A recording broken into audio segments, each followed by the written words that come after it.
Hey, good evening, everyone. Welcome back to the Raceway at Western Fair District, London, Ontario's half-mile harness racing action from up top. Your announcer, Shannon Sugardoe, with you. For the program changes, weather conditions currently 2 Celsius, 36 Fahrenheit. Fast and dry conditions to begin the program, though it has gotten quite windy. Horses will face a pretty strong headwind as they race through the stretch and, of course, on their backs. Traveling down the backside. 13 minutes to post time. Race number 1 program changes are next. Stand by.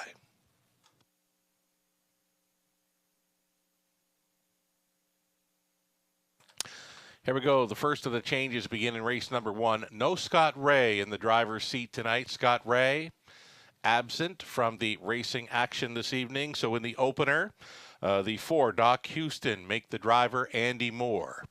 Andy Moore now driving 4 in the opener. The 7, State of Treasure, switching to the blind bridle.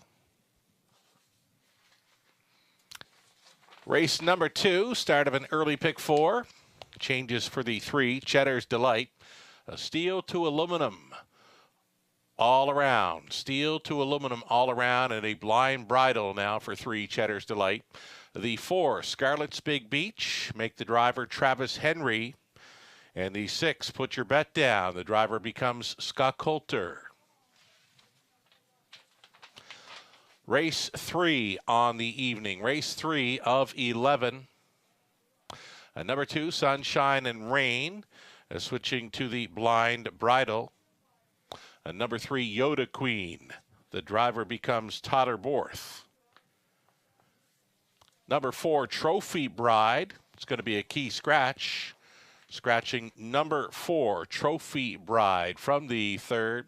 And number 7, Kelly's Moment, is switching to the open bridle.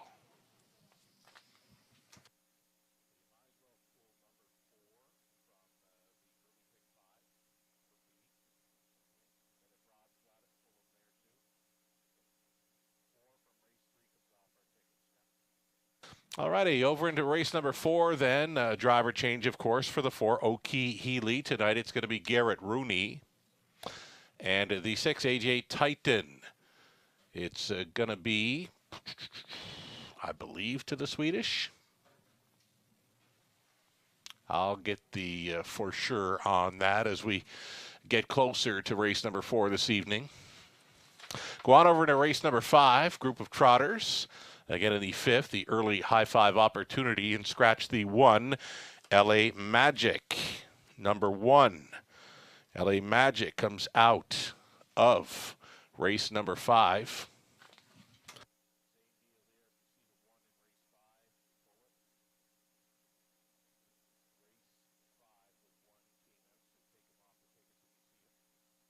Already also in the 5th race, the 3, Shoshideo, switching to the blind bridle.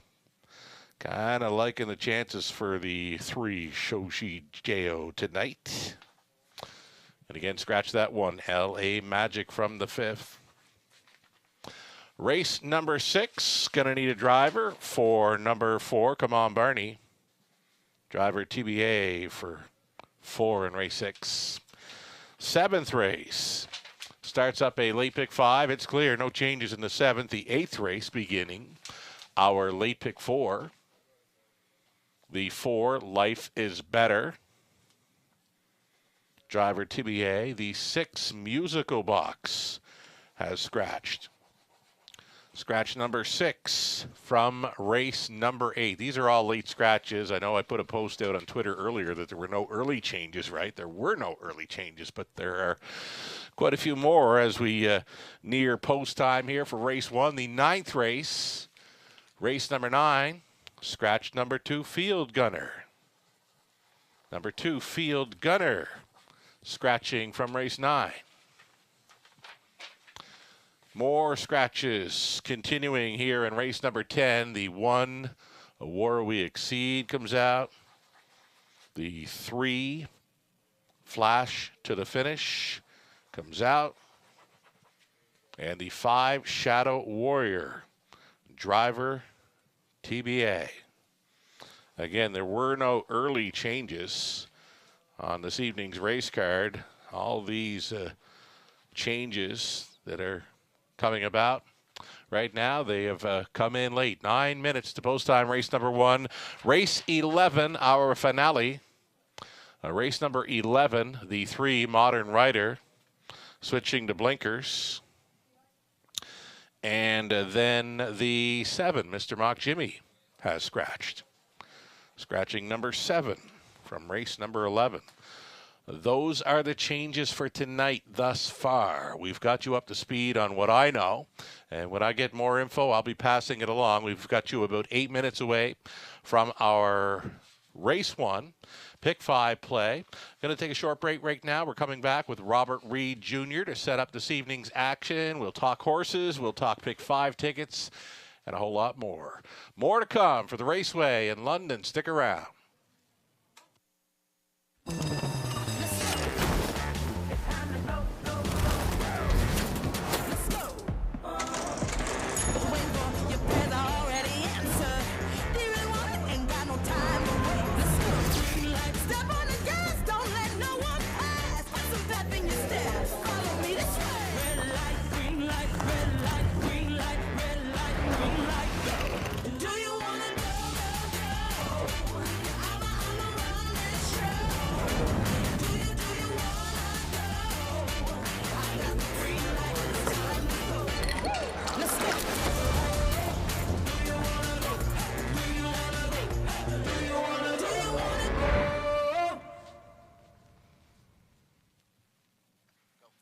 Hi, welcome back to the show, everyone. From up top, the eye in the London sky. I'm your announcer, Shannon Sugar Doyle, with you for the action tonight. 11 races on tap. We've got Rob Reed Jr. Joining us here for the broadcast soon as well. And yeah, we've come off a very tough night of handicapping the Monday evening card, and we knew early on in the day that Monday was going to make for some tough capping. Those multi-leg wagers were very tough to get any kind of read at all. You know, there were no real key plays other than one that was very impressive. Punches and bunches in the opener, Robert.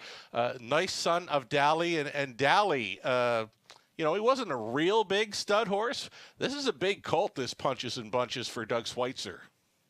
Yeah, he was a easy winner, very impressive winner, Sugar, and one of the few I think I had on the card, 1-9 I think in the opener. It was tough sledding, but we both said that going into it, right? It was one of those ones where there was so many wide open races and just a real tough night of handicapping, and obviously it led to some really nice payouts.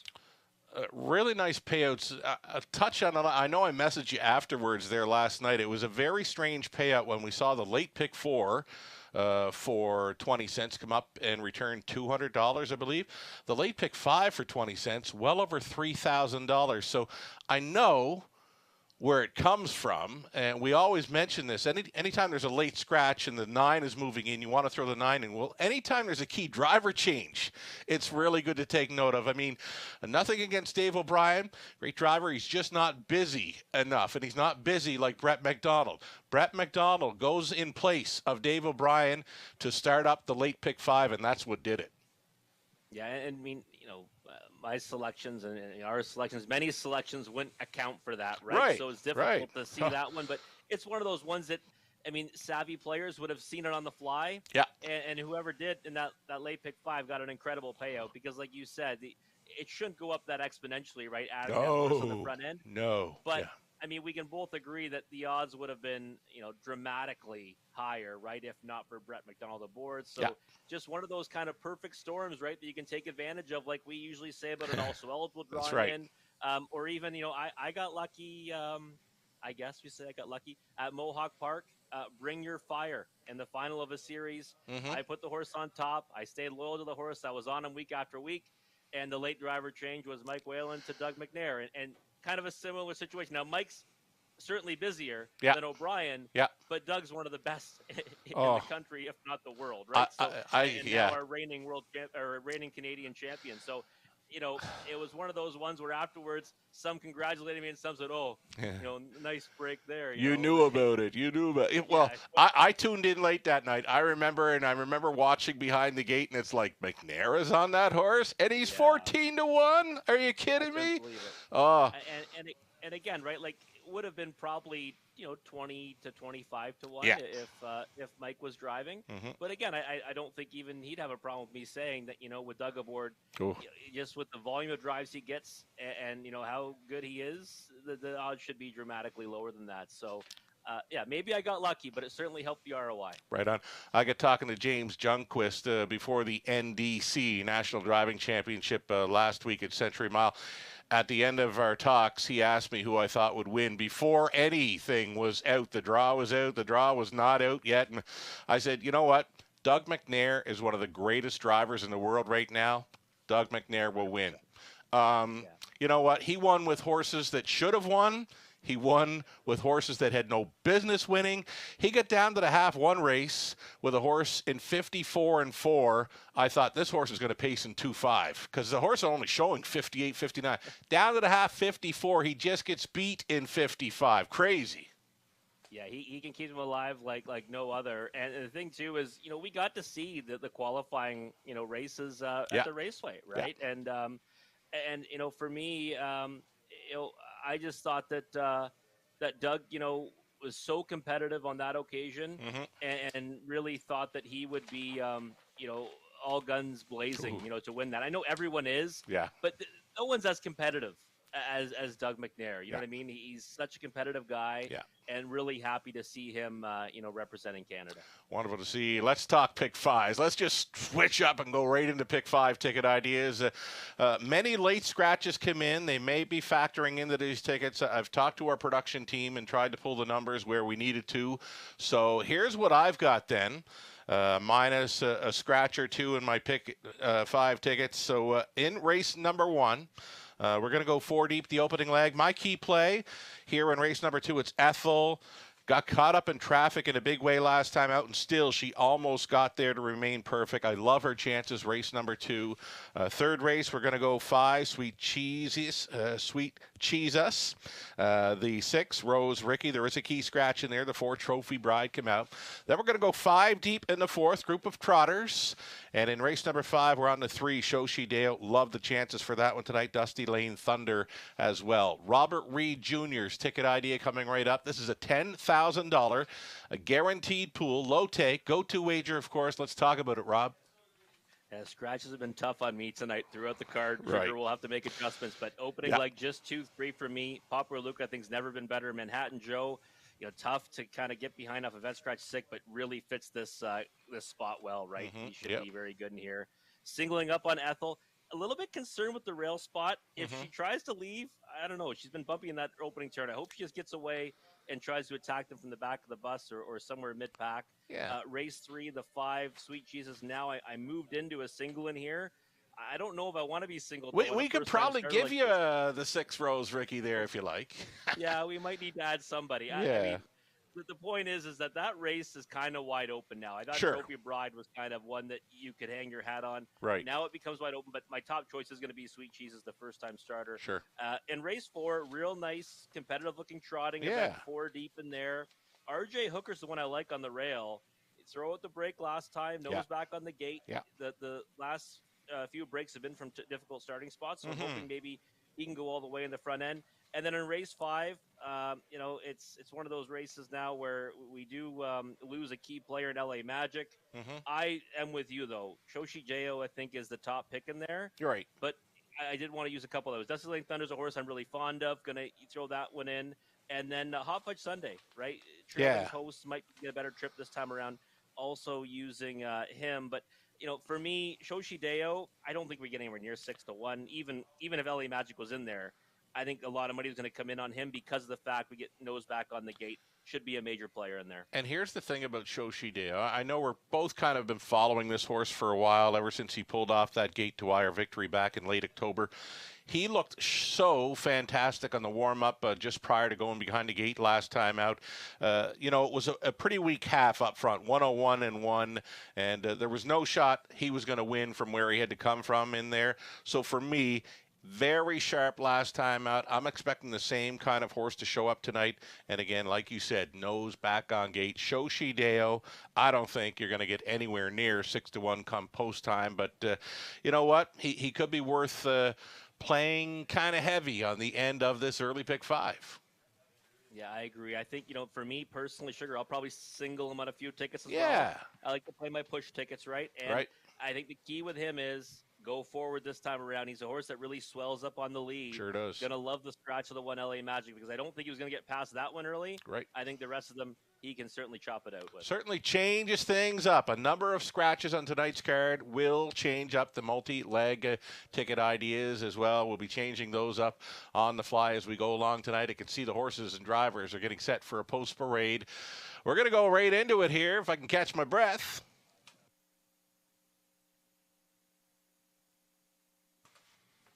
Here we go then. Horses stepping out for race number 1. A group of pacers, field of 8. Andy Moore on the 4. A blind bridle for the 7. Here's a look at 1. This is Just Call Me Pete. Scott Coulter for owner trainer Randy Henry.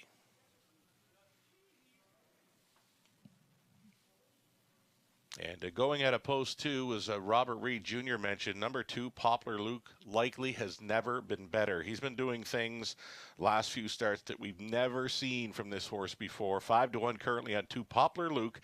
Garrett Rooney stays on for owner-trainer Brad Vanstone.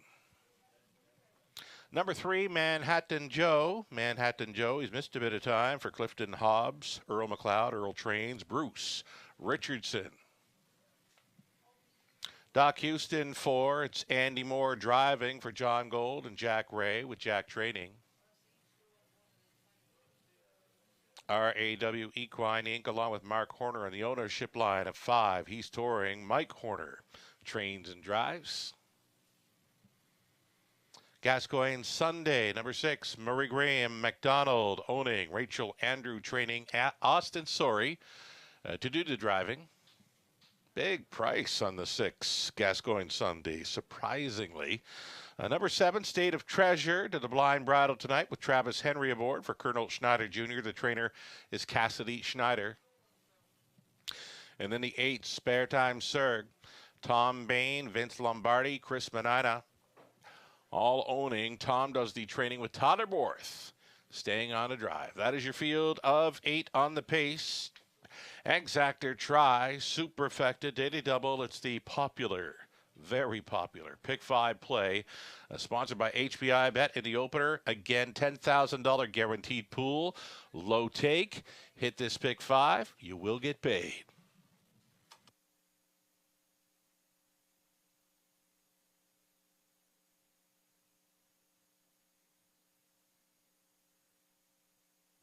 Okay, so we're looking at the top selection for Robert Reed Jr., myself, and plus many others that have made him the favorite. Currently at 3-5, Manhattan Joe, you mentioned, had missed a bit of time, was drawing kind of poorly up around Flamborough on his return to the races, and now he gets a much better spot plus a much better post. He sure does, Sugar. And he was on like a regular rotation. I would say he's a pretty big single for me here, right? But I just, of a vet scratch sick, now getting down to the claiming condition ranks for the first time. I mean, he has to love getting down to this level of competition, but still hasn't raced in, over or in 20 days. So I just think, yeah, post is better. A horse that is blessed with all kinds of speed off the switch. I think we're going to see that deployed tonight by Bruce, and I think he's clearly the one to beat. Having said that, you mentioned it earlier, we got a horse in here that I think you kind of got to throw prior form out the window and look at his most recent effort, because I thought last time he kind of stepped up better than he's ever been. So as to the two Poplar Luke, who is the second choice right now at 5-2. Right on, Poplar Luke. He certainly caught my eye too back when he circled them. He never circled horses before. He was always one that wanted to be on or near the lead. And then last time out, surprises us once again. He went first up forever and fought it out to win by a neck. So here is Poplar Luke. Never better than right now. He does have a mark of 58-2. That didn't come recently, but again, he's been so good in recent starts, and he's definitely one to factor into this 5-2 currently. Let's talk him up a little bit more. Yeah, for me, Sugar, the thing is, too, is you look at the time last time, some might discount the time, say 59-4, Manhattan Joe, 2 seconds faster even in defeat. Obviously, we know Flambrough's a little bit quicker than the Raceway, number one. Number two, it's the way that he did it, right? Yeah. You mentioned it. He was first over a long way. I mean, I don't care what the fractions are. Many horses are going to stop off that trip, and they stepped it up in the third quarter, and then obviously came home a little slower. But you can see what he did. He went 3 consecutive 29 3/4, and still kind of just had the will to win on the end of it. Got past a leader that really didn't have any excuse other than starting from post 7, and that horse comes back to start from post 6 today. So I think the only horse standing in his way is Manhattan Joe, and the question is that one going to be tight enough tonight? And sometimes, you look at the drop to the condition claiming race is a good thing. Sometimes you wonder, well, why is he down here, right? So I think Poplar Luke is the one you want to be on if you aren't sold on Manhattan Joe at 4-5. Right on. I'm surprised, really, right now to see double-digit odds on number 6, Gascoigne Sunday. Another one that has been a little bit better in his last couple of outings since coming up from the Maritimes. Gascoigne Sunday is probably the best price on the board right now. I think so as well. And for me, not using him in the pick 5 was more so thinking he'd be around his morning line of 9-2. 13-1, if he's anywhere close to that in the pick 5, he's worth the use, maybe even worth the win ticket. The thing is, post 7 his last 2, does move in one spot today, went to the front last time. Like I said, didn't have much of an excuse, but when they have a headwind in the stretch, speed tends to carry more, right? So if he's going to be on top and he's showing nothing but speed, when he wants to, he could be tough to catch in here. It all depends on what kind of trip scenario he's going to be going. But I certainly think for him to win this race, it has to be going forward off the gate. All right. Hambletonian, Society, Breeders' Crown, Standard Bred, Pole, Bulldog Hanover, 34, first place votes. Bella Bellini, 1 first place vote. Thoughts? Hate it. Yeah. Hate it. Me too. Hate it. Me too. I mean, you know what? It's one of those things where we see it in other sports as well. Yeah. People do it to be a contrarian. People do it for a sentimental, purpose. At the end of the day, anyone that votes against Bulldog Hanover, in my opinion, shouldn't be allowed to vote on anything again. Giddy up. Time to go for race number 1. Gates moving in London. Good luck, all. It's going to be Just Call Me Pete, then Poplar Luke, Manhattan Joe, Doc Houston. He's touring Gascoigne Sunday, State of Treasure for 7 on gate. 1 late, Spare Time Surg. 3-5 on number 3, Manhattan Joe, and it's still the 5-2 action for 2, Poplar Luke. A 16th out. Here they come. Off and pacing. About 5 of them gunning for the lead. Manhattan Joe is one of them. Up in the center, Doc Houston and Pylon Control. Just Call Me Pete is pushing on through for Coulter. It's Just Call Me Pete giving fits to the 3-5 choice as they straighten for the backside run. Just Call Me Pete. Hard ball action on the inside. He got a reminder, but so too did Manhattan Joe. He's got a duck and tuck. Bruce took a look at the 2-hole and it was wide open, so he dropped in 27-4. Quick opening quarter mile speed. Just Call Me Pete marching here in the early going. Manhattan Joe traveling second. Third and in for Doc Houston. Parked since the start is the 7 State of Treasure. That's going to be cover for Gascoigne Sunday to follow. He's outside a traveling 5th as they pair up on the half-mile approach. Just Call Me Pete. Right up and after him, though, State of Treasure. Locked in the box now, third, Manhattan Joe. Gascoigne Sunday towed up into it to be fourth. Fifth and in for Doc Houston to set it up. Third over was Spare Time Serg. Then came Poplar Luke. He got a horrible shuffle. He is now next to last and trailing. He's touring. 58-4 was the halftime.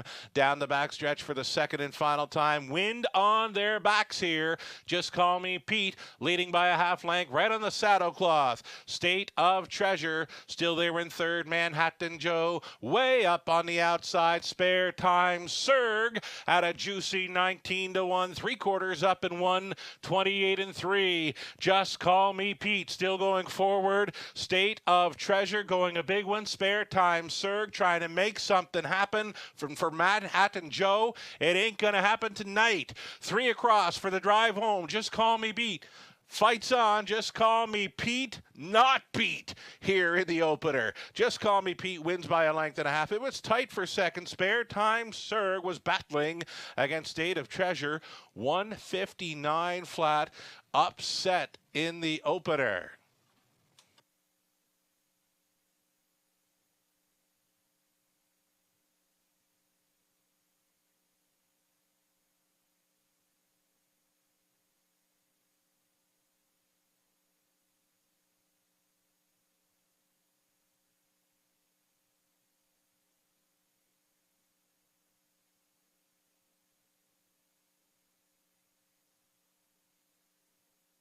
It's the one, Just Call Me Pete. Wanted every call. He got every call, and he gets the job done here at 10-1. 1, 7, 8, and 3. Your top four unofficial.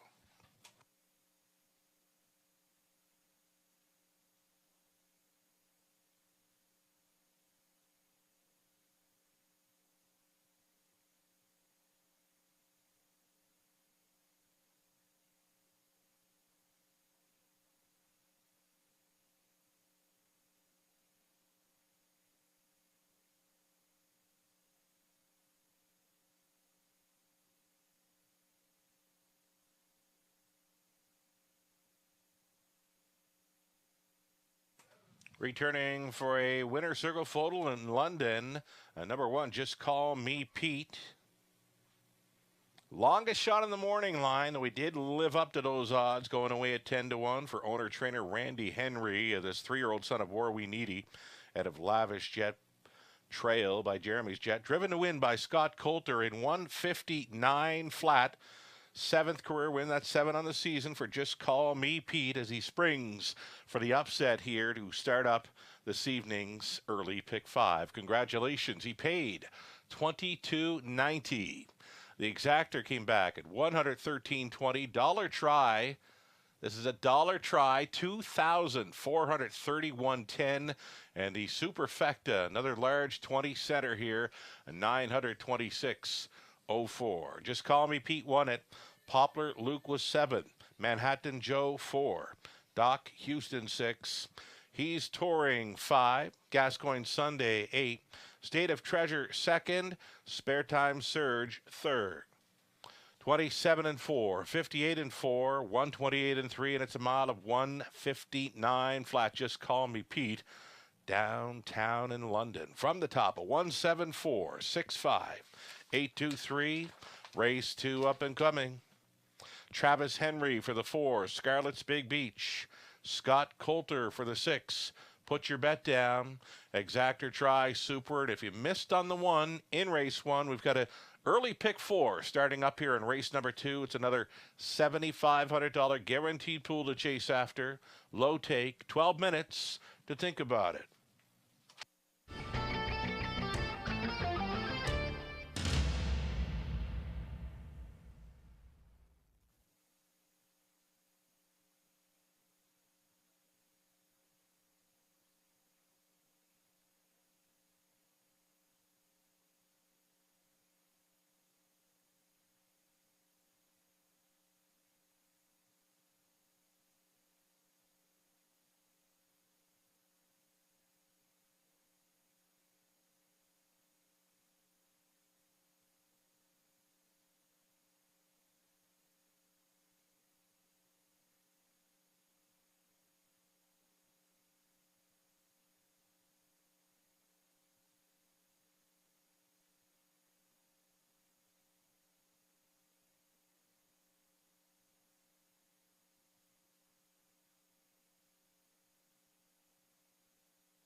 Just call me Pete, a nice price winner in the opener, but you can just call me dead in that early pick 5 wager.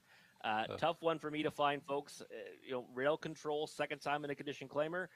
But hey, I didn't have that one, that's for sure. It was tough. It was tough to see he'd be on the front end and like he did, right? Yeah. No, it was. I couldn't see it, Sugar. I mean, listen, you always got to account for speed from the inside, but when they don't really show it, I never dreamt in a million years he would try to park out the favorite Manhattan Joe, put that one in the 2-hole. But that's why it's horse racing, right? It's not doesn't always pan out the way you think. But the good news is for guys like you and me, Sugar, we get to move on to the early pick 4 right here in race number 2, guaranteed pool $7,500. We mapped out a couple of tickets for everyone. We're going to start off with your ticket. Yeah, take us through it. I changed it up in a big way, right? I saw what was happening with the scratches, and the winners did not appear to be all that clear, really, especially those middle legs, races 3 and 4. So my key, I'm going to stick to it here. I know the big filly, she has had some bumpy strides through the opening turn. Ethel, with the rail advantage, she got caught in traffic, and when she did find room there on the end, she just missed to almost remain perfect. I think she comes right back for the victory here.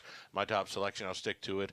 And again, with the key scratch in the third of number 4, I've gone to the others that are inside with noses on gate 1, 2, 3, 5, and 6. And then the fourth race doesn't change up for me. It's a wide open trotting group, 1, 2, 4, 5, and 7. I'm going to stay on. And then over to race number 5, because Ellie Magic did come out. I we've talked about it. I do love that 3, Shoshi Deo, but I've spread them out because I can do it. I can do that. 5 times 5 is $125 on a dollar ticket. So if wanting to play along, 25 even on a 20 center. We can get away with that in this race 2, opening leg of an early pick 4. Robert Reed Jr., his ticket idea that did get changed up a bit. Let's talk about it. Yeah, I made some adjustments as well, and I'm staying with Ethel as a key. Now, look, if she just gets a clean trip, I don't see her losing in here, right? She was so good last time, incredible 2-back. I mean, she proved that she's, I think, the best at this level as well. And her latest, I'm still not sold the rail's the best spot for her because I don't know she can go forward off the gate with snap speed, and I hope she doesn't get crowded in that first turn. So I do have her single, though 7-5 is a much bigger price than we're going to see on her. She's going to be way lower than that come post time. 3, 5, 6, and 7 for me in race number 3. I'm actually going towards the outside of the gate for the most part in there. Driver change on the 3, Yoda Queen, one that's worthy of taking note of, right? Sure. Tyler Borth aboard that one. Race 4, the 1, 4, 7, and 8. I think it's kind of a wide open trotting event, made interesting by the post positions. And then in race 5, the 3, 4, and 8 do give the edge to Shoshi Deo, but at the same time, like you said, it's one of those ones where you might want to have some coverage. And I really believe that races 3, 4, and 5, let's say Ethel wins here, you might be able to still get a good payout because we might see some prices, and we could be on our way. And I mean, a long way to go still towards a carryover, right, in the pick 5. If Ethel ever gets beat, I mean, we got a real good chance of it.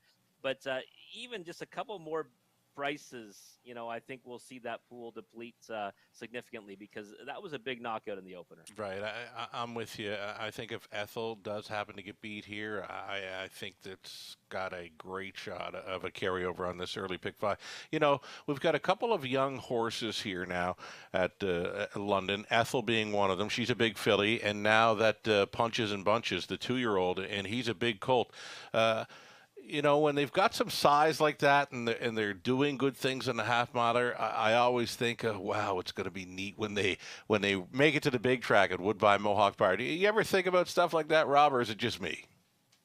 No, I definitely do. I mean, you're right, because it's all how it's going to translate, right? And obviously, when you see a big horse, whether it be a colt or a filly doing good things on a half, and Ethel's one that you can see sometimes has a little bit of trouble in that opening turn, right? We've seen it more than once with her.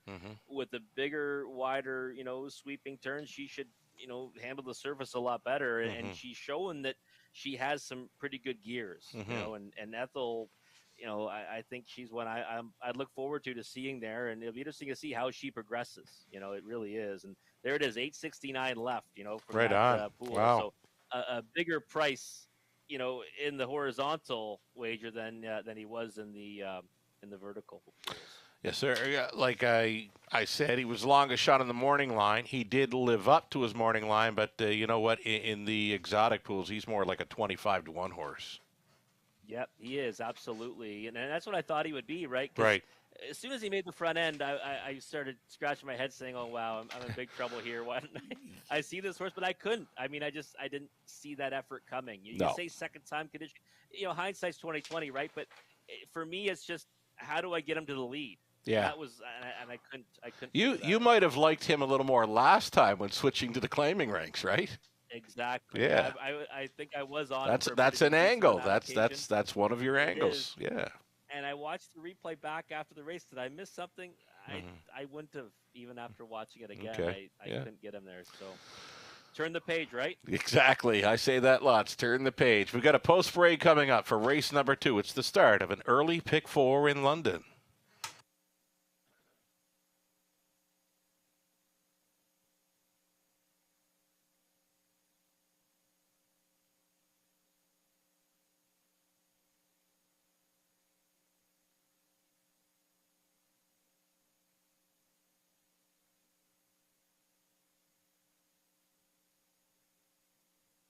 Horses and drivers entering the track for race number 2 of 11, the opening leg of an early pick 4, Exactor Tri Superfecta.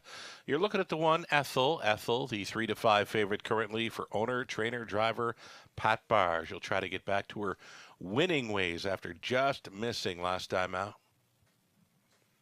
And number 2, Easy, Breezy, Beautiful. Paul Mackenzie on board for the owner, trainer Philip Coleman. Linda Richardson, along with Lindsay Sinclair, share ownership on number 3, Cheddar's Delight, with Bud Sinclair training Tyler Borth,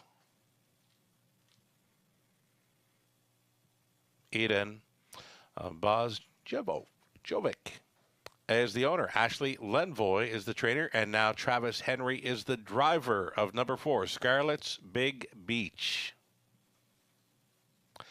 Then we've got the 5, A Lady in Lace. Garrett Rooney pilots for Marlene Marshall. The trainer's John Marshall. Robin Morley owning. It's Jack Ray conditioning. Number 6, Put Your Bet Down. Scott Coulter now on board. Going to be the outside chance for 7, Sexy Playmate.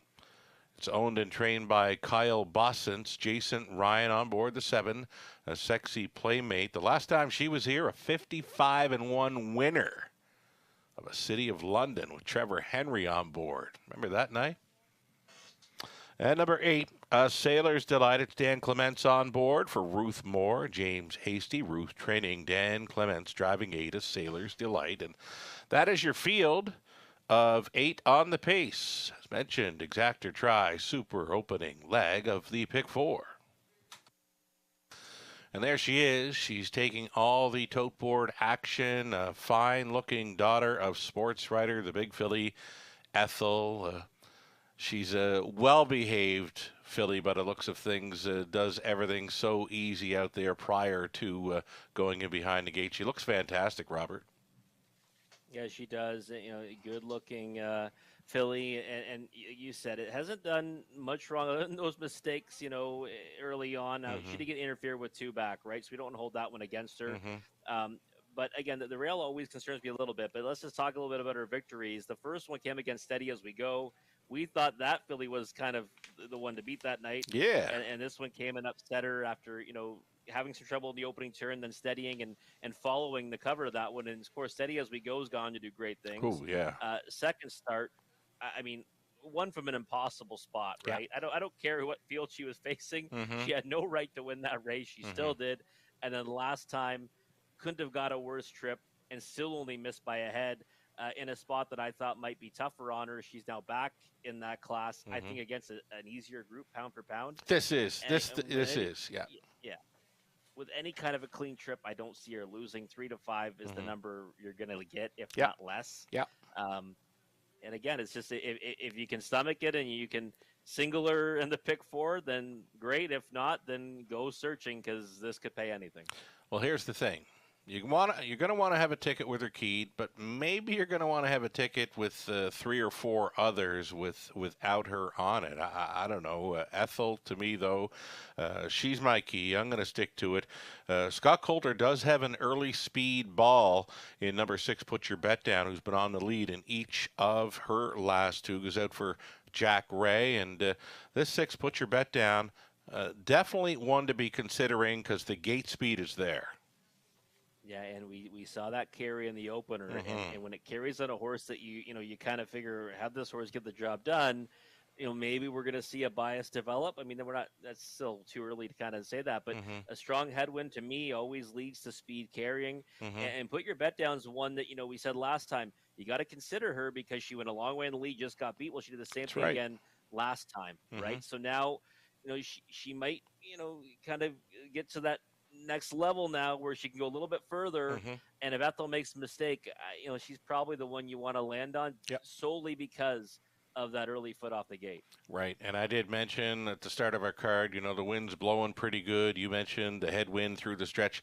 The flag poles are now even bending a bit. So that wind is getting strong. We've been told for a few days now that we're going to have some very high winds over the next few days in southwestern Ontario. So it's just beginning here tonight. And it's something I noticeably picked up on when walking across the roof. And as I'm speaking now, them flags just seem to be moving even more. So it's gotten very, very windy out here as we go a little over a minute for wagers on race number 2, and getting a look right now at number 8, Sailor's Delight.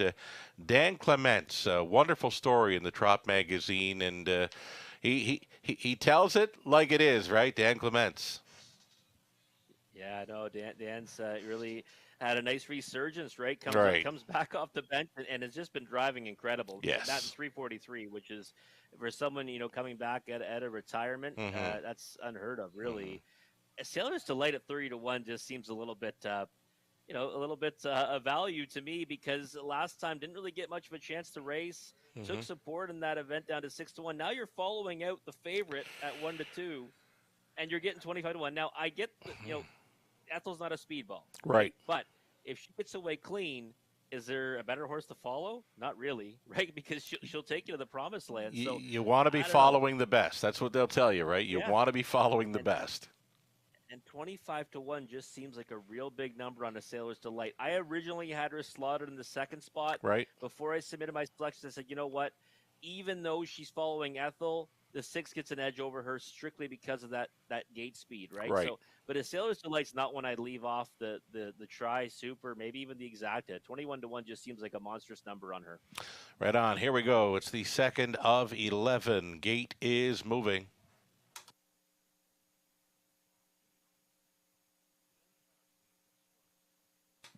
Pacing, fillies and mares. In behind are Ethel, Easy Breezy Beautiful, Cheddar's Delight, Scarlet's Big Beach, then Lady and Lace, Put Your Bet Down, Sexy, Playmate for 7 on gate. 1 late being a Sailor's Delight. Who do you like? Picking up speed. Here they come. And away they go. Cheddar's Delight for Borth out first. Looking for the 2-hole ride of Scarlet's Big Beach. And racing from third, Easy Breezy Beautiful, floating on into there for fourth. Put Your Bet Down. Ethel away cleanly thus far. She is racing fifth, and behind that, a Sailor's Delight. Then came Lady and Lace, and the earliest trailer was Sexy, Playmate. A little bit bumpy gated there at a third was Easy Breezy Beautiful. Went outside and back down to pot on position now as they got over to the quarter mile at a very quick for this group, 28-2. Cheddar's Delight. Todd Borth trying to tap this one up. The daughter of Better Than Cheddar. She is headstrong here at 3/8 completion. Cheddar's Delight on top. Scarlet's Big Beach continuing second. Now committing to go first up. This is Easy Breezy Beautiful at double digits. As they head to the half mile, it's going to be Cheddar's Delight and Easy Breezy Beautiful racing as a team. Inside third is Scarlet's Big Beach. Put in play there, outside and fourth. There goes Put Your Bet Down. Nothing yet from Ethel, who's inside there in fifth. A move to the outside in sixth. A Sailor's Delight.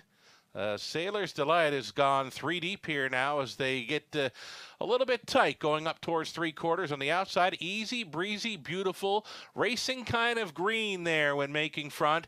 3 wide on the outside. Put your bet down. 4 wide on the outside. A Sailor's Delight, and in behind that wall, Ethel in traffic again here. A bit of a nightmarish trip here for the 2-5 favorite. 129 flat for 3/4. Easy, breezy, beautiful. Second best. Put your bet down. Ethel will need a miracle to win this one. Easy, breezy, beautiful. Almost there. Punching through along the inside. Put your bet down. Easy, breezy, beautiful. Paul McKenzie with the race 2 upset. Finishing second, put your bet down. Ethel, mired in traffic at 2-5, finishes third. 2 minutes, 3/5.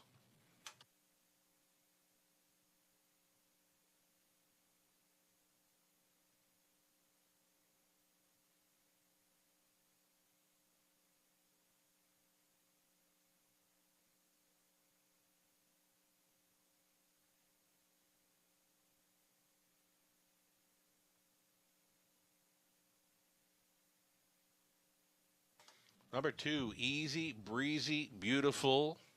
Racing kind of green and all, but she gets the job done. Her 4th career victory. She's on her way to victory lane after scoring in 2 minutes, 3/5 here at 12-1. Second best was 6. Put your bet down. And number 1, Ethel, finishes third. And the 4th place photo goes to number 4, Scarlett's Big Beach. 2, 6, 1, and 4. It's unofficial.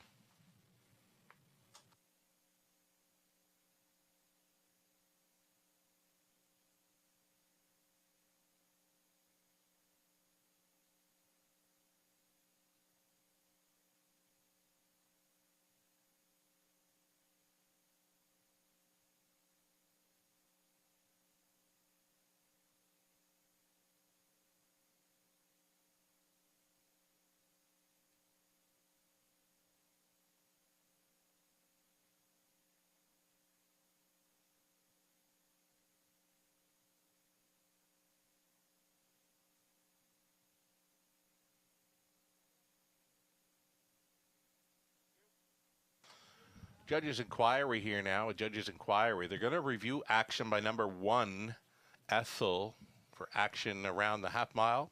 Back to the winner's circle. Number 2, easy, breezy, beautiful. 3-year-old Bayfield by Better Than Cheddar. Right up Michelle's Prayer by Red River Hanover. This one owned and trained by Philip Coleman of Copetown, Ontario. Paul McKenzie was on board for the 12-1 upset. A winner tonight, easy, breezy, beautiful, in 2 minutes, 3/5. Congratulations. And again, the judge's inquiry involves the unofficial 3rd place finisher here, Ethel. They're reviewing action by the Big Filly around the half-mile marker. Hold all tickets till the result becomes official.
There's the footage that is under review following the half mile. They are looking at number 1 Ethel for her action going around the lower turn after the half.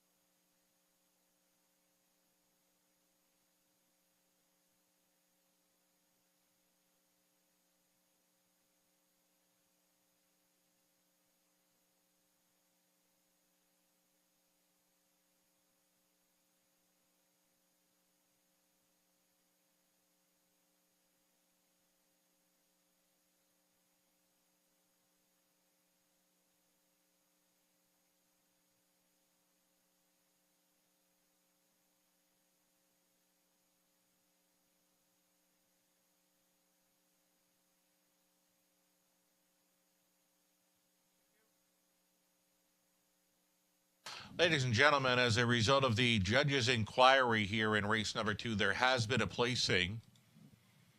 Again, a result of the judge's inquiry, number 1 Ethel finished third, will be placed 5th for causing interference to number 8 around the 5/8. Again, number 1 Ethel finished third, will be placed 5th for causing interference to number 8 as they went by the 5/8. The new call, it reads a 2, 6, 4, and 8. It's the even numbered superfecta now with the new call 2, 6, 4, 8.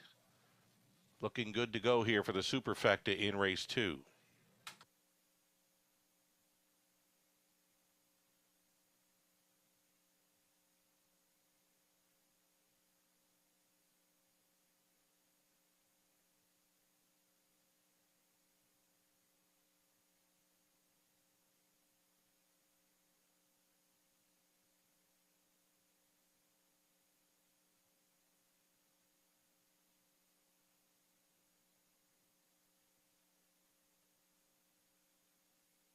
Going official here in race number 2.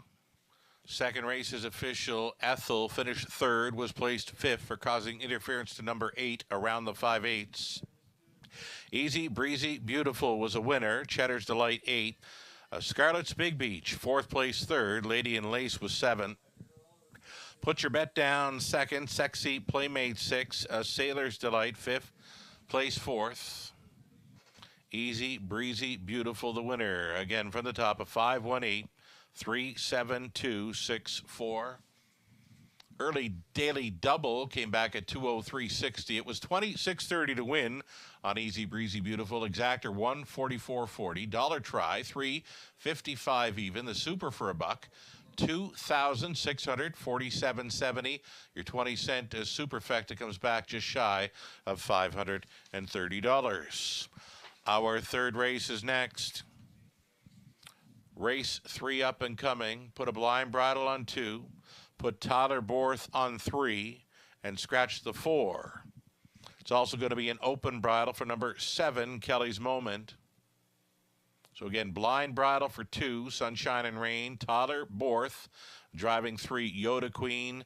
Open bridle for 7, Kelly's Moment. The 4 got scratched. Not wasting any time here. We'll get to it very soon. This exactor try super and pick 3 starting up.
Here's the live money left in play for the pick 5 after leg 2, 80. That's right, $80 live from a pool of 16,942 following another upset victory. Back-to-back upsets, 10-1 on to 12-1, and now down to $80 now for the pick 4. 1,368 live and in play from the pool of 14,181. 10% of the pool pretty much live and in play for the pick 4.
Post parading now. Starters here for race number 1, led by, or make it race number 3, led by 1. There we are. She's Out of Cheddar. This one for owner-trainer Courtney Robson. Paul McKenzie will try to come right back. Number 2, Sunshine and Rain. It's Lauren House driving for Keith Wilson and Dean Wall. Dino Trains put a blind bridle on. Got Jamie Doig owning and training number 3, Yoda Queen, and make the driver Tyler Borth. 4 was scratched. And number 5, Sweet Cheese Us. It's Steve Bestard owning. He's the breeder, trained by Catherine Cochran. Garrett Rooney on the first-time starter, number 5, Sweet Cheese Us. The 6, Rose Ricky. 2-year-old daughter of All Bets Off, goes out for Brad Wilson. He's the breeder. As well, the trainer is Dwayne May, the driver, Andy Moore. Open bridle for number 7, Kelly's Moment. This one owned, trained, and driven by Pat Barr. And then to round it out, number 8, Time Owl Spectrum for Don and Ken Beatson, along with Cole England. Don does the training. Ryan DeRoche is driving. A reduced field of 7 here in the third. Exactor, Try, Super. This one starting up a pick 3 play.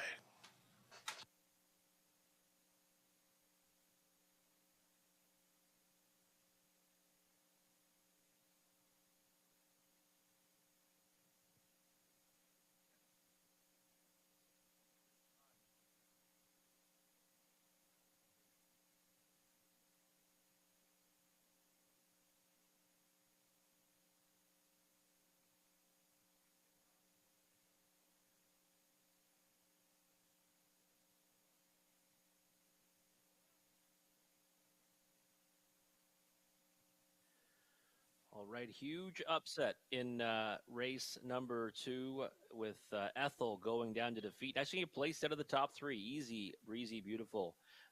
Dwindles that pick 5 to get down even further. So if you're still alive in this sequence, you're going to be sweating out some big possible payouts if you get through these next couple of legs. There is the 5 Sweet Cheeses, one that I end up having on top here with the scratch of the 4 Trophy Bride, and I just thought that this one's qualifier looked pretty good, all things considered. Ended up finishing third, home in 30-2, and certainly if she can just take a step forward off that prep race, she should be able to come out here and do some damage against this group. Not the toughest of groups in here today. That's why I thought Trophy Bride was a likely one to come right back and get another victory. But Sweet Cheeses, right now 5-1, not taking the support that I was expecting. Sugar. Yeah, I thought the first timer would be taking the action here. That's a big mile, and nice back half, 59-4, mile and 2:01. But check the track condition, right? It's a good track, Yeah. and those qualifiers on a Thursday morning, if the judges are allowing a second or two and rating the track good, then you know things aren't 100%. So that really is a huge mile, and likely quicker than anything in here has really shown to date, because I do see some 201 speed on a lot of them here in London, but it has been on fast tracks. 201 over the good going on a Thursday morning here in London. That's a pretty big trip for a horse that hasn't raced yet.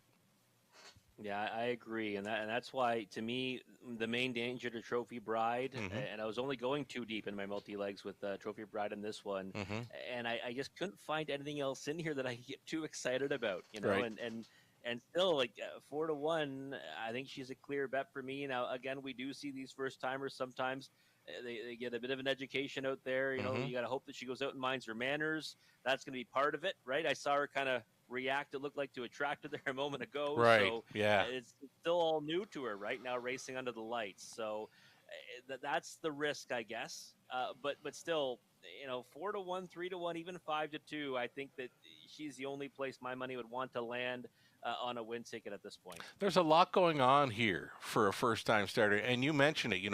Thursday morning versus night racing, going under the lights, and now she's got this heavy wind going into her ears and stuff, right? So there's lots in play here for this 5 Sweet Cheese Us, and you know what? The connections. Well, the owner. Breeder Steve Bestard decided on the name, and these are the type of names that kind of can make a track announcer cringe when seeing it on paper. But I'm going to be very careful when announcing the 5 horse here in her first go. The 6 Rose Ricky, Andy Moore on board, and 2-1 action. This one taking late action now. Yeah, and I think you look at it, it kind of makes sense to take this kind of support. The post was a bit of a concern after having the rail last time. You see Ethel, steady as we go, Yeah. third, second. Those horses would be 1-9 on here with the bullet. I mean, for Ethel sure, just got a nightmare trip. Yeah. I think we'll see her back in the winner's circle very soon. And of course, steady as we go just keeps on rolling. So Rose Ricky 9-5. I mean, it makes sense. Makes sense. But I wouldn't take 9-5 on anyone in here. I mean, me personally, right. I couldn't do it. I hear you loud and clear. We've got the 5 Sweet Cheese Us still offering here at 7-2 in her first career outing. As mentioned, that 201 mile on the good track on a Thursday morning in London. That's a big trip for one that hasn't raced yet. And here they go. Gates moving for the third. It's been upsets thus far. We've got 10-1 onto a 12-1. What will we have for race number 3? She's Out of Cheddars on the rail. Then Sunshine and Rain, Yoda Queen, Sweet Cheese Us. Then Rose Ricky, Kelly's Moment. Timeout Spectrum is in the back tier spot. And acting up behind the gate at number 5, a Sweet Cheese Us, is going to allow the field to get away from her here by about 7 or 8 lengths. Here they come. And they're off. She's Out of Cheddar, left on head of there, and up between pacers will be Sunshine and Rain, wide side. Rose Ricky put in play here in the early going. Through the opening turn they travel. 3-1 shot. She's Out of Cheddar on the motor. It's Sunshine and Rain for the trip in second, sliding into third and closing up as a post-time favorite here. It's Rose Ricky, a gap of 2.5 to Yoda Queen in fourth. A midfield fourth. Timeout Spectrum looks at it from fifth. Next in line, 6 for Kelly's Moment. With the field, though trailing, it's the first-timer Sweet Cheese Us. 30-1, quarter-mile speed, comfortable by the looks of things for She's Out of Cheddar. She stretched it out to 2.5, staying with now in second, Sunshine and Rain. Then it's the gap of 4 or 5 now to Rose Ricky. Rose Ricky is thinking about the outside move here, and now gets put in play. She's going to travel first up here for Andy Moore, so she closed up the gap, and she makes the move here on by the half in a very soft 1:02. McKenzie, he's got Theft on the brain with this leader. She's Out of Cheddar. She got the big-time breather through that second frame, and she's driving on. The lead is back to 3.5 lengths to Sunshine and Rain there in second. Spinning her wheels thus far is the 6 Rose Ricky out there in third, 3 deep on the outside. Timeout Spectrum is beginning to step, and from last, the first timer, Sweet Jesus, that is Sweet Jesus, appears to have plenty of pace. for the final quarter here. 132 and 3 for 3/4, and still the one. She's out of Cheddar, still second. Sunshine and Rain out there in third. Time Out Spectrum way up on the outside. Sweet Cheese Us. 8 left to go. She's out of Cheddar, trying to see it through. Up on the wide side, Sweet Cheese Us. Sweet Cheese Us. Maybe. Oh, it got close. Either Sweet Cheese Us in her career debut against Time Out Spectrum. The 8 is there with the 1. She's at a Cheddar. It's a 3-way win photo, and too close to call on this end. 203 and 4.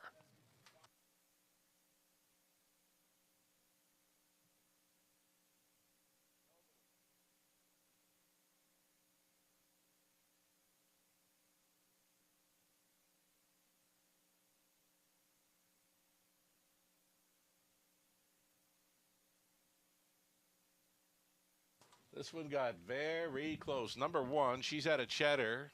Got that soft half. She was trying to see it through. Here's the 8. Time Out Spectrum. And on the wide side, the first time starter, Sweet Cheese Us. Here's the slow-mo. She's at a Cheddar. Maybe just enough here. Back to back. Paul McKenzie. There it was. Too close to call on my end. They're going to give it to number 1. She's out of Cheddar. 1. She's out of Cheddar. The unofficial winner here. Over 8. Time Out Spectrum. Number 5. Sweet Cheese Us. Finishes third. And then the 3. Yoda Queen. Unofficially 4th. 1-8-5-4. Make it 1-8-5-3. That's more like it. Unofficial here in race 3.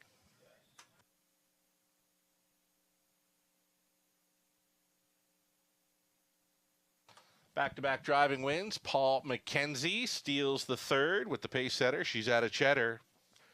Wires them up for the maiden victory. 203 and 4. This 3-year-old daughter better than Cheddar out of sight Hanover by Yankee Cruiser. Owned and trained by Courtney Robson of Campbellville, Ontario. And again, Paul McKenzie, he just drove for the double all the way with She's Out of Cheddar. And again, a 203 and 4. Maiden mark for that one. Paul McKenzie driving double early on the card. He's not done yet.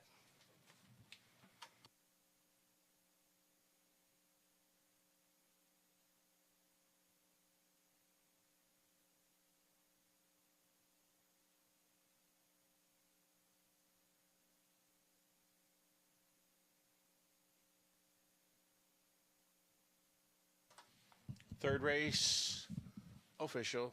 She's out of Cheddar, was a winner. 830, exactor 98.40, dollar try 258.85, the super for a buck 931.50, 20 setter 186.30. She's out of Cheddar, won it. Sunshine and Rain was 5th. Yoda Queen 4th. The 4 had scratched. Sweet Cheese Us finished 3rd. Then Rose Ricky finished 7th. Kelly's Moment 6th. Time Out Spectrum 2nd best.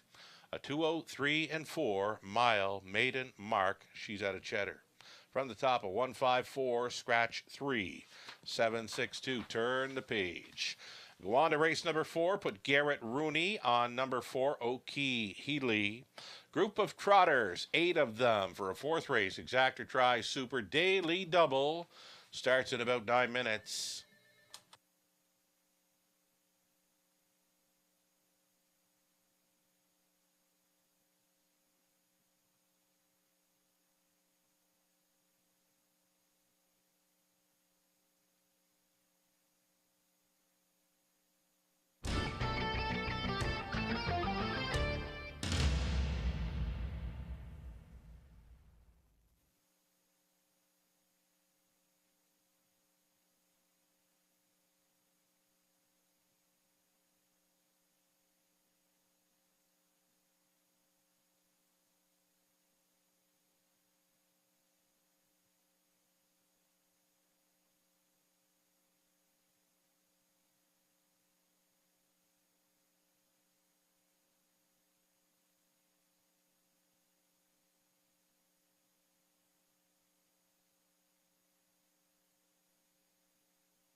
Got some trotting action this evening. Races 4 and 5 up and coming, both trotting events.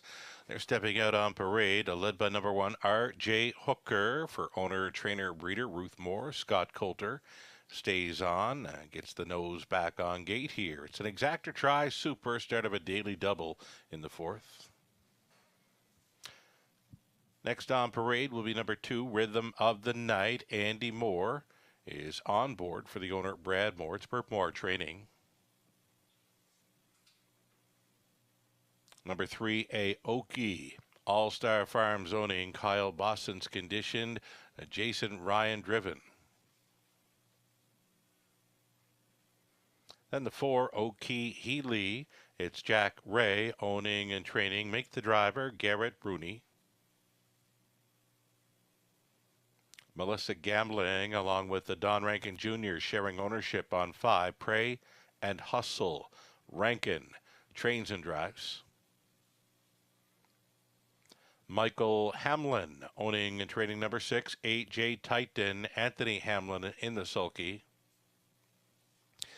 The outside chance for number 7, Storm on Tim, Dan Clements. For Jacob McCurley, the trainer is Jason Libby. And to complete the field from the trailing spot, 8, Duke Deo, it's Tyler Borth. Getting the call this time around for owner-trainer Michael Hamlin, one of 2 Hamlin starters in here. That is your field of 8 on the trot. Exactor try super, the daily double starting up.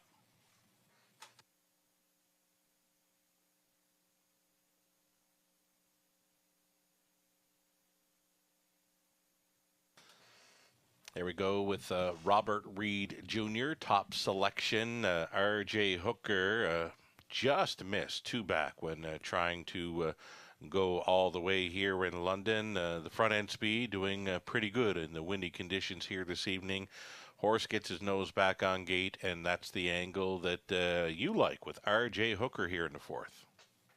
Yeah, it is. I love the fact that nose back on gate. Now, the rail spot's not the best for a horse that makes breaks, Sugar, but trailing post last time made a break, and the last 2 you see on there were both from the 8-hole at Flamborough. So I'm hoping that he can push out of there. And if we see that early speed from him tonight, he looks pretty sharp on the track right now. Does too. It might carry a long way again, right? And I mean, Oki Healy's one that's got a lot of early foot as well. So if he can mind his manners and they got worse, he ends up in the 2-hole. I think 5-1's the right price. I just thought that some will, go off him in this spot off the break last time. It was 5-2, 2 back, just missed by a nose. It won't take much for him to turn that around tonight. I like the fact that he get down to the quarter 2 back in 28-1. That's pretty quick. Now, I don't know if you ask Scott Coulter, where would you rather leave in here, the 1 or 4 or 5? He'd probably suggest an outside post for this horse, like the 4 or 5 following the car. Yeah, I agree with that. One that's got this kind of speed, especially that occasion post 5, you're better off kind of leaving out and crossing over in front of them, right? Because if a horse blasts out of there and comes over on top of them, they get crowded in that rail spot. I'm not crazy about it for ones like this, but I did think that he'd be the value play, and he is right now at 5-1. I mean, he did nothing wrong in that start 2 back last time. You just crossed that right off the page, right? Trailing post, make a break. I'm just hoping he can mind his manners tonight. I like the look of him. His front feet action, stepping out. He is sharp looking tonight. I like the look of this son of Glide Master. So right now, a great price too at 9-2. Yeah, absolutely. Yeah, the price is right. And I was hoping this would be the case. I thought maybe, it'd be one of those ones where we see kind of a bigger morning line and gets bet off the board, but it's not happening right now. 9-2 is a good number, especially considering the horse is 3-2. Only beat him by a nose, right, on that occasion. Yeah. So there's a week, obviously, in between where one's finished second and one's gotten beat by a wide margin. But I think that this time around, 4-1 again. We don't want to get down to 5-2. We want to be 3-1 or higher. But I like R.J. Hooker on top. Here's the Oki Healy, the one that did nose out your top selection 2 back. Oki Healy. Performing well for Team Ray. Scott Ray not with us in the driver's seat tonight, so it's going to be Garrett Rooney, good trot or pace man on the lines, and you got to like his chances here. 8-5 though. 2-1 2-1, 5-2 be a better price on this horse. Oki Healy from the center.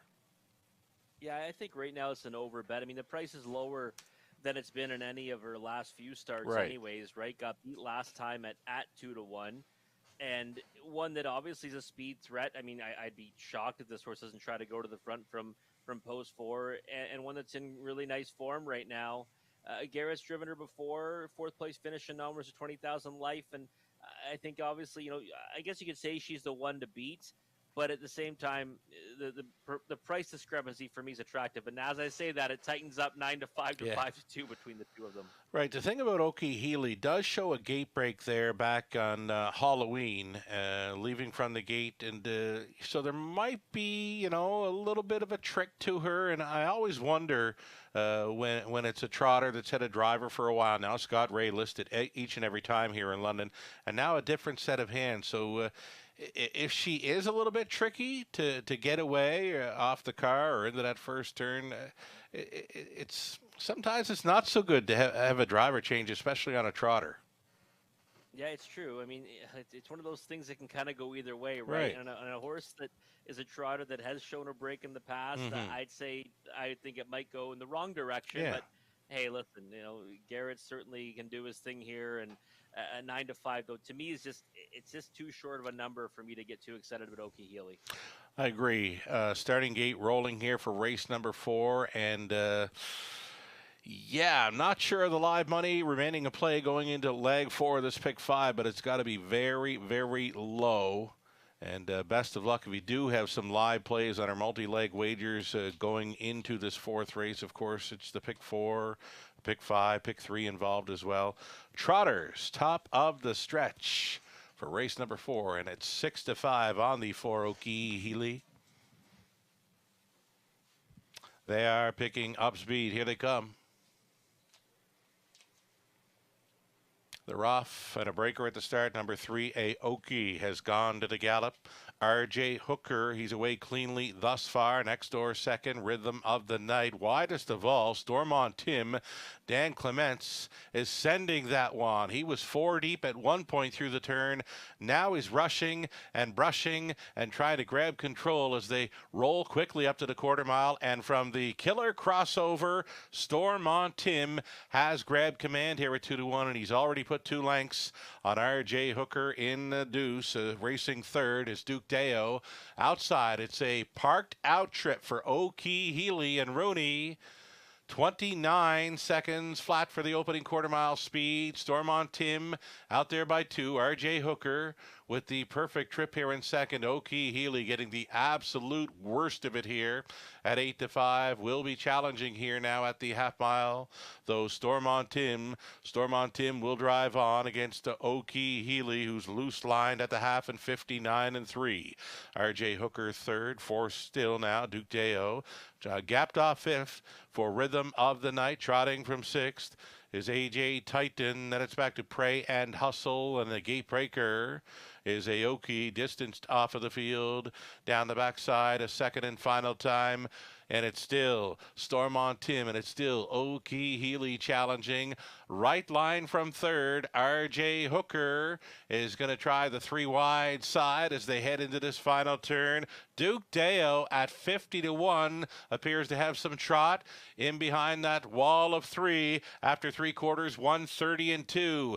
Inside, Storm on Tim. Oki Healy going a big one. Still up on the wide side, R.J. Hooker. Widest of all from way back, A.J. Titan. You could throw a blanket over. 7 of them here through the stretch into the mile. R.J. Hooker, A.J. Titan, R.J. Hooker, and Coulter's in for 2. A.J. Titan at a bombs away 70-1. He's second. Third goes to Duke Deo. He's 50-1.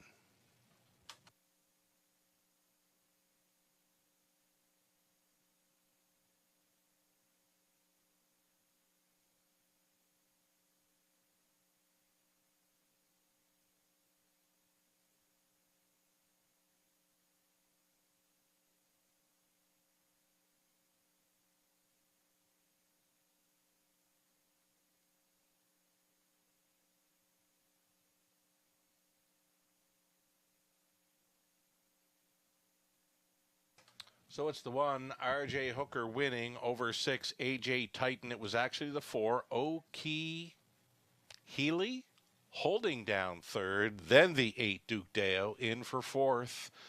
Grabs a piece of the superfecta. So there it is. You've got the two of the favorites involved with the 2 longest shots on the board for the superfecta here. 1, 6, 4, and 8. Top selection here for Robert Reed Jr. RJ Hooker on his way back.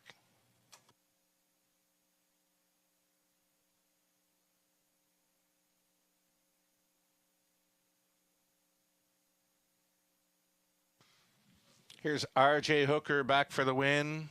5-year-old son of Glide Master out of Red Hook by Leica Prayer.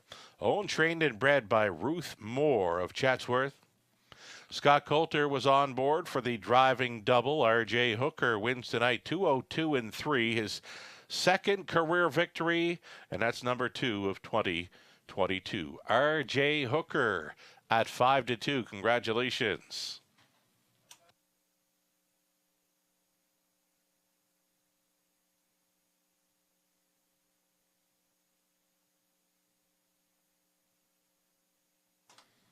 $790 on a win ticket. RJ Hooker, exactor $613.90. A dollar try, $1,354.15. The 20-cent superfecta. These 20 centers continue to pay $1,993.27 on the 20-cent superfecta. Again, just shy of $2,000, 20-cent payout on a superfecta for race number 4, and that is with a 5-2 shot winner. The rundown: RJ Hooker won it. Rhythm of the Night 5th. Aoki 8. Oki Healy 3rd. Pray and Hustle 7. AJ Titan 2nd. Stormont Tim was 6. Duke Deo 4. 29, 59 and 3. 130 and 2. The mile 2, 2 and 3 for RJ Hooker. From the top, it's a 158-3-7-2-6-4. Our 5th race up and coming, the scratch of number 1, LA Magic. And then the blind bridle for the 3, Shoshi Deo. So a reduced field of 7 for race number 5. We're 9 minutes away from an exactor try. Super High Five Opportunity. It comes up next. All eyes will be looking for the Will Pays on to race number 5. All horses appear to be live to end the pick 4. And we've got some live plays in action for the pick 5 as well. I'm just checking them out here on the HPIBet.com site. And there is live money, it appears, on number 3, Shoshi Deo, as well as 4, Dusty Lane Thunder, and the 8, Hot Fudge Sunday. 3, 4, and 8 all live to complete the pick 5. Just shy of $4,000 returning on a 20-cent wager should the 3 or 4 happen to get there. And it's over $10,000 on the 20-cent wager should number 8, Hot Fudge Sunday, happen to win race number 5. Should the 2, 5, 6, or 7 happen to win race number 5, there would be a pick 5 carryover into our 7th race this evening. Best of luck to all that are live going into race number 5. Again, the early Super High Five Opportunity is next. A field of 7 now on the trot. It's the scratch of number 1, LA Magic. It's the blind bridle for 3, Shoshi Deo. 8 minutes to post time.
Race 5, Super High Five Trotters on parade here. The one is out. Number 2, All Out Henry. Pam Forgy owns and trains. It's going to be Travis Henry going back on board. Number 3, Show She Deo. It's Brett McDonald on board for Leanne Davidson. The trainer is Daryl Laver. Switching to the blind bridle tonight. John Bell, the owner. Dane Pearson trains for Dusty Lane Thunder with Garrett Rooney catch driving. Then the 5, What Can I Say, has Lauren House on board for Ashley Bako. The trainer is Lori Bako. Dennis Duford owns. Ashley Duford trains. Number 6, Junior with Todderborth. An outside chance for number 7, Top of the Bar. It's George Catros owning, training, and driving, sharing ownership with Mario Hebert. And from the trending spot, number 8, Hot Fudge Sunday for Angie and Richard Carroll. Richard trains. Alfie Carroll on board. There is a live ticket out there somewhere, 20-cent return of over $10,000 should number 8, Hot Fudge Sunday, happen to win race number 5. Exactor, try. It's the early Super High Five opportunity here in the 5th. We at the Raceway proud to offer the non-jackpot High Five always. Getting a look right here at Shoshideo. I like the chances, really like the chances, actually. And so too does Robert Reed Jr. Hey, Rob, nice selection with R.J. Hooker and some big bombs underneath. Yeah, big bombs underneath. And I wasn't smart enough, Sugar, to go back with Duke Deo to the. I picked Duke Deo in the 4th spot, but I only used Duke Deo 2nd and 3rd with alls in the try. I didn't play the super, so that was a little bit heartbreaking there. But the win price, I was more than happy with that on RJ Hooker. It didn't go the way I thought it would, but I said, leader 2-hole.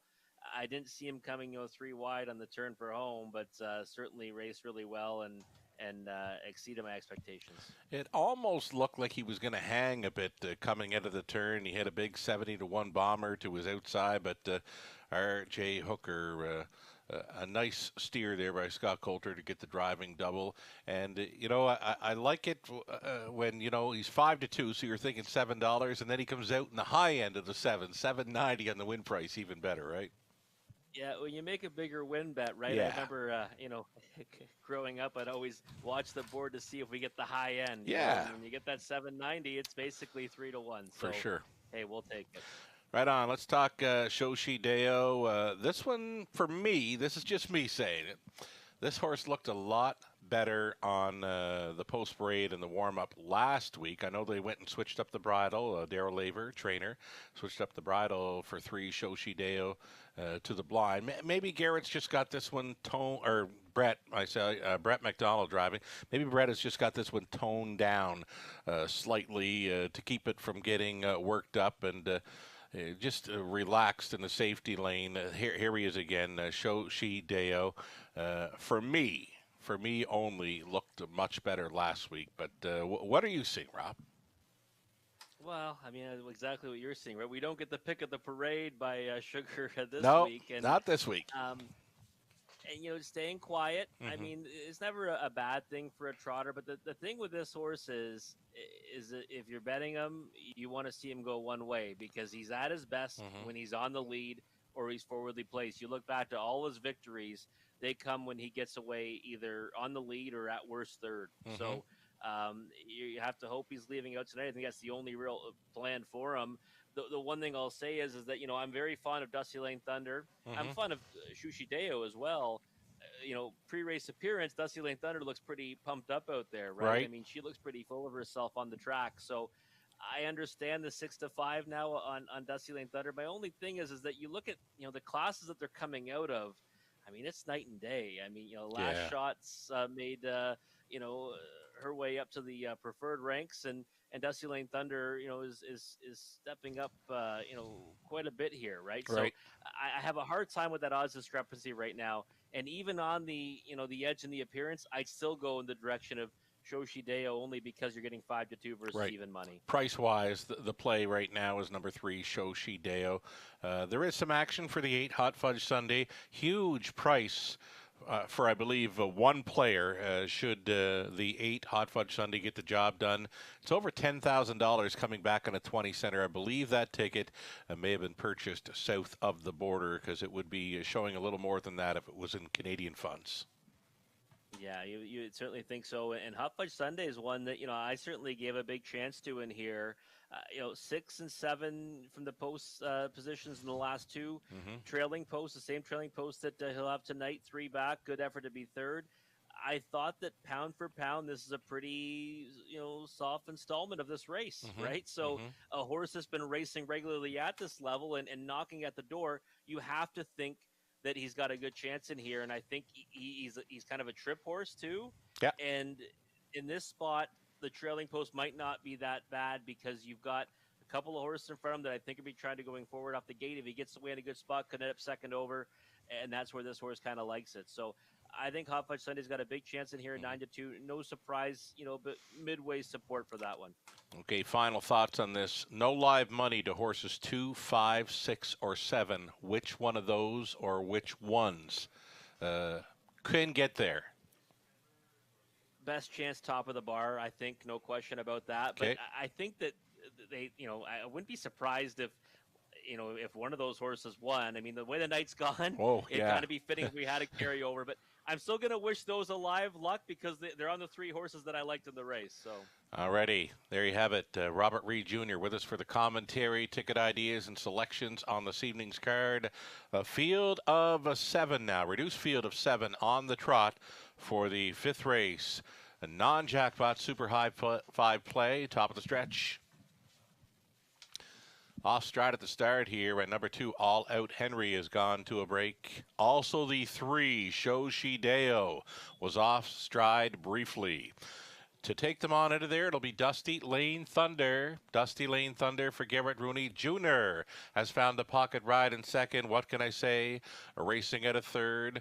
As mentioned, a bobble at the start for Shoshi Deo, and he's now relegated to 4th and about 8 lengths off the lead. Hot Fudge Sunday trotting from 5th. The gatebreaker, All Out Henry, is next in line to be 6th. Top of the bar is trailing the field. This is Dusty Lane Thunder going a big time opening quarter mile of 28-2. Very quick for this group. Dusty Lane Thunder looking for the second quarter breather. Junior trying to close up the gap at 19-1. What can I say? Sitting third at 35-1. Shoshi Deo is putting in a few steps here on the half-mile approach. Going to get angled to the outside. That's going to be cover for Hot Fudge Sunday. Then All Out Henry in top of the bar. Dusty Lane Thunder being left alone here at the half and 59-4. Got the big-time breather through the second frame of 31-2. Dusty Lane Thunder still maintains a 3-length lead over Junior Shoshi Deo. Out there in third, 4th and in for What Can I Say? Towed up into it 5th, Hot Fudge Sunday. All Out Henry, top of the bar. Up towards 3/4, Dusty Lane Thunder being chased up now. Junior has gotten closer in second and racing at a third. Shoshi Deo, Hot Fudge Sunday circling up 3 wide for Alfie Carroll. It's the 3, 4, and 8 top 3 spots. Live money right here in the pick 5 and farthest out. Hot Fudge Sunday has shoved ahead in front though. Shoshi Deo is coming on out of the backfield from last, top of the bar. 3/4 up in 130-3. Here is going to be a very, very huge payout to end the pick 5. Alfie Carroll on board. Hot Fudge Sunday. Second best with Shoshi Deo. Top of the bar, 3rd. All Out Henry, 4th. And to round out the high 5, What Can I Say? At 35-1. 201-4. Hot Fudge Sunday for the win.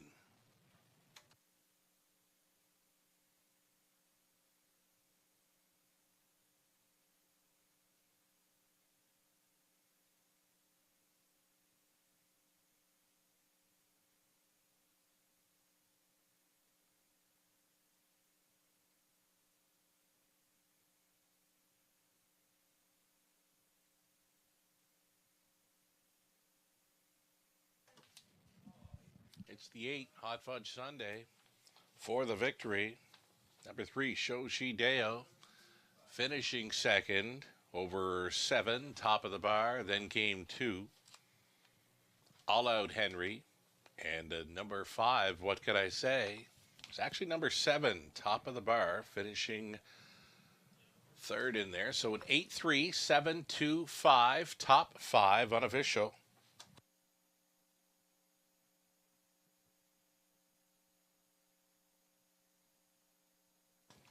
One of the larger tickets we have ever seen here in London. Not the largest, but one of them. It's going to be over $10,000 returning on a 20-cent wager for the Pick 5 play. Should number 8, Hot Fudge Sundae, be made the official winner here. Alfie Carroll, perfect drive behind Hot Fudge Sundae here to circle up in the late going to get the victory.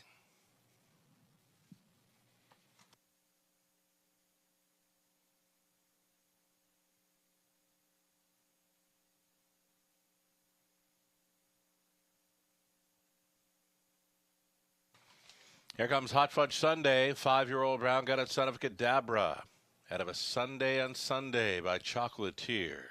For Angie and Richard Carroll, Richard training Alfie Carroll on board for this victory in 2:01 and 4. 10th career win, number 6 on the season for Hot Fudge Sundae on a Tuesday at the Raceway. Congratulations.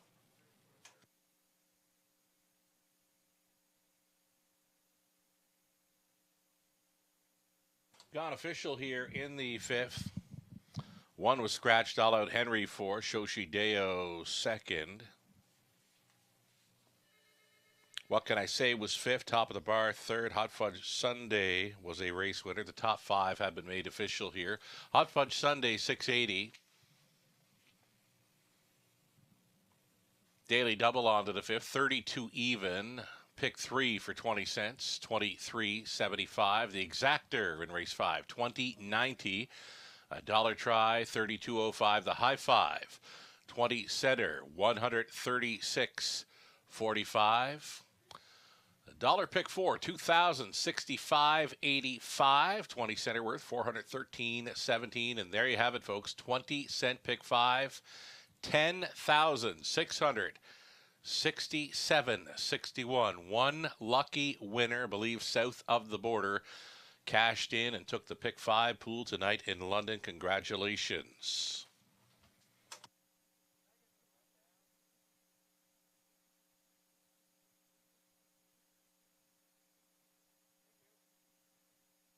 Here is the complete rundown for the 5th. 1 was scratched, All Out Henry 4, Shoshi Deo 2nd, Dusty Lane Thunder 7. What Could I Say was 5th, Junior 6, top of the bar 3rd, Hot Fudge Sundae won it. 28 and 2, 59 and 4, 130 and 3, the mile 2-1 and 4, Hot Fudge Sundae. From the top, a scratch 4, 2, 7, 5, 6, 3, 1. Race 6 up next.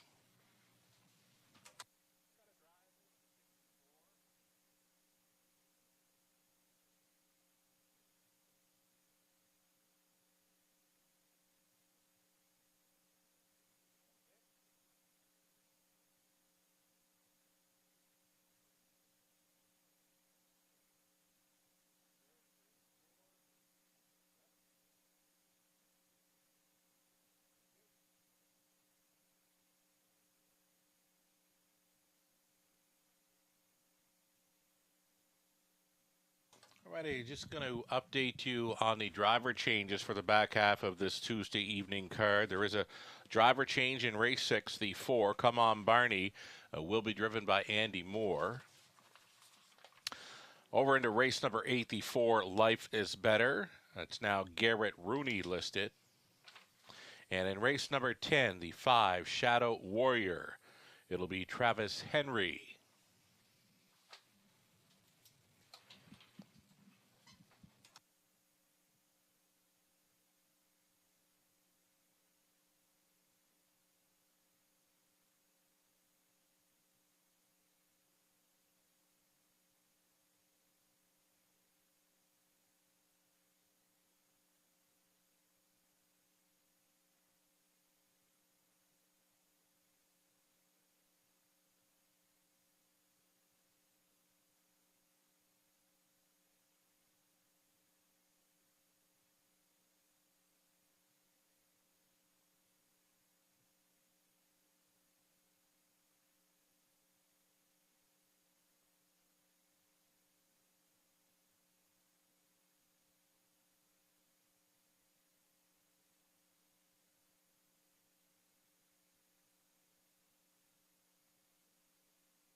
Horses on Post Parade now for race number 6 as we go back on the pace. Horses and Geldings now winners 1501 in their last 3. Number 1, Daliator. It's Greg Dustin training and driving for Ted Melchers and Geis Viersteeg. Up a Creek Racing owning. It's John Kennedy training 2. Mortgage My Villa. Todd Moore.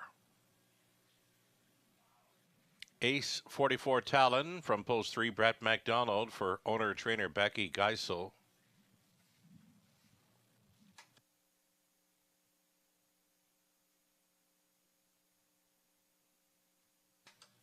He'll be coming along here shortly.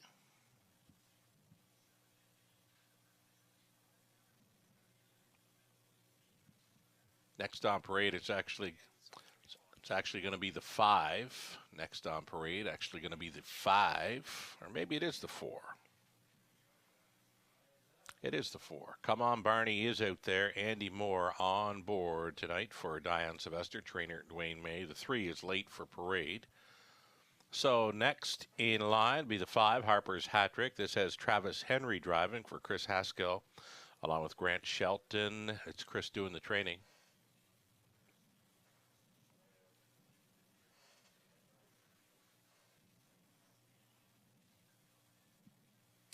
Number 6, Rock and Twist. Scott Coulter trying to triple up this evening. This one owned and trained by Sheldon Rose. Got a 7 out there. The Lone Ranger has Garrett Rooney steering for Don and Heather McGregor, conditioned by Peter Core. And the 8, Journalistic, Bert, Betty, and Jason Sherman on the ownership line with Jason training. It's going to be Tyler Borth on board, number 8. Journalistic, just coming into your picture there now with the 7, Journalistic, Indigo. And now on track is number 3, Ace 44 Talon, again for owner-trainer Becky Geisel. It'll be Brett MacDonald in the sulky. 8 Pacers for race number 6, the Exactor Tri and Superfecta.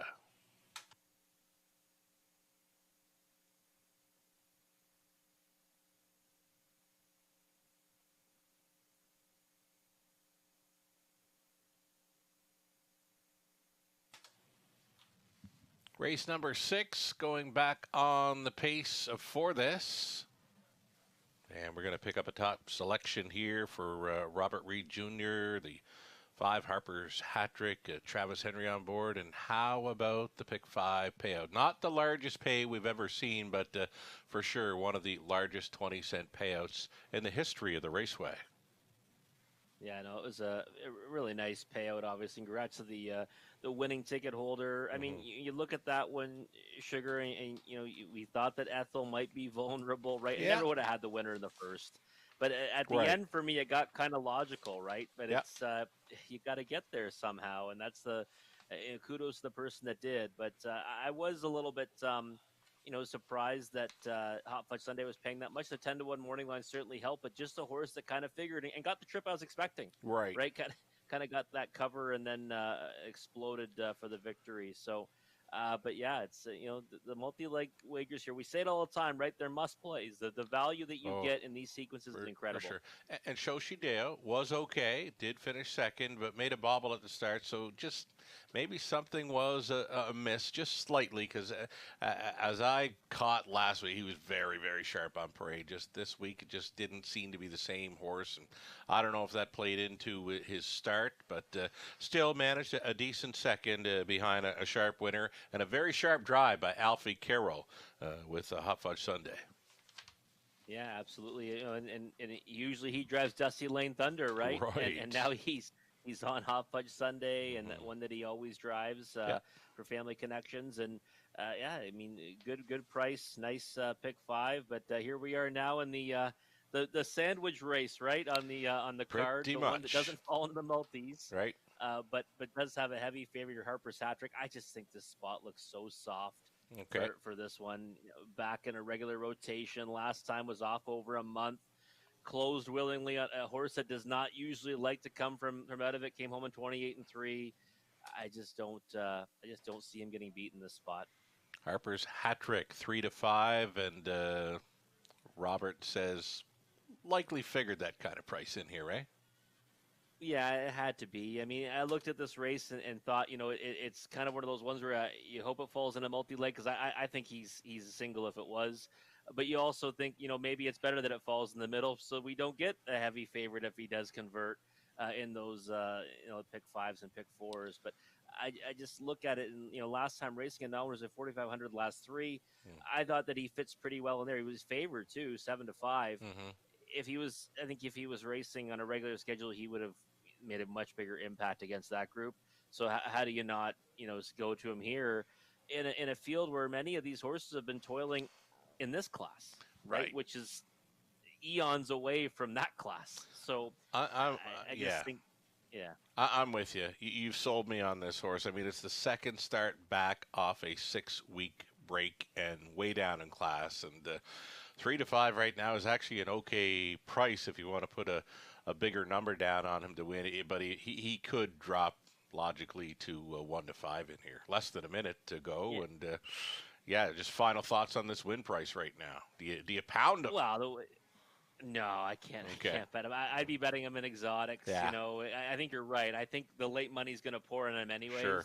I just be looking, to the exotics and trying to create some value there. Mm-hmm. And I mean, I think it does look a little bit chalky underneath, but okay. I got 5, 2, 7, 6. So I think the Lone Ranger's one that can, certainly make his way into the exotics here. Mm-hmm. He's 10-1 right now. I think a bit of an overlay. Hopefully plays out that way in the exacta and then just try to get him on the ticket. And again, against a field that I think is, again, many have been racing at this level. I'd rather take the ones that are dropping and that have proved it can win or be very competitive in this class in the past. Okay, I'm just calling in an audible here. I'm going to go 5-8 all, 5 all 8. I'm putting the longest shot, co-longest shot on the board now with him. Journalistic, the second start back off the very long layoff. It's 57 trip around Flamborough. Not too bad. He's not going to go that quick here tonight. I think 58 speed, if he can show that this evening, he can find his way into this superfecta. You're going to need some value underneath the 5, and look at that late action. It's coming in a big way. Hey, Rob? Like I said, right, that number wasn't going to hold. 1-9, now back to 1-5, but I think this is going to be the highest we're going to see him go off at before the word go. Here we go. Dolliator on the rail, then Mortgage My Villa, Ace 44 Talon, Come On Barney, Harper's Hat-Trick, the heavy favorite, then Rock and Twist, the Lone Ranger. Journalistic is in the trailing spot. 1/8 of a mile out. Race 6, Pacers. Pick up speed. Here they come. They're off. A host of levers here. Farthest out, the Lone Ranger put in play. Mortgage My Villa towards the inside. Come On Barney's there. And the 3-wide path for the heavy favorite, Harper's Hat-Trick, still stuck out wide. The Lone Ranger through that opening turn. It's Mortgage My Villa who did get the marching orders here for Tyler Moore, sending this one through a quick opening quarter mile. Mortgage My Villa, the son of Blue Burner, up front and in command. A Dolliator with some early speed, showing second here at 25-1. You got some bombers in play here through the top 4 positions at the quarter mile in 28 seconds flat. Mortgage My Villa is on the lead. It's Dolliator getting the journey there in second, and uncovered, parked out, the Lone Ranger third, fourth and in. Come On Barney, a move to the outside in fifth now, towed up into it, Harper's Hat-Trick, who will get away at 1-9 in this one, right on the bid, and in behind the heavy favorite there is a Headstrong Journalistic. The back markers are Ace 44 Talon and Rock and Twist. 58 seconds flat, the halftime speed. Mortgage My Villa, the leader, got a breather through the second quarter. Mortgage My Villa to the backside now with Dolliator right on the Moore helmet. Out there into third, the Lone Ranger 3 wide on the outside. Now there goes Harper's Hat-Trick. Following on up is a Journalistic. Journalistic at a big number follows that heavy favorite up and into the far turn. 1:27.4 for 3 quarters. And taking command, Harper's Hat-Trick. Fighting on for second, Mortgage My Villa. Journalistic still coming there in third. Fourth and in for Dolliator. Way up on the outside came Rock and Twist into the stretch. And Gonzo is Harper's Hat-Trick. It's a Harper's Hat-Trick by 4, and will likely get more. On for the deuce. Rock and Twist came from way back. So too did Ace 44 Talon for third. It's a Mortgage My Villa finishing fourth. A 157-2 victory. Harper's hat trick as good as advertised here.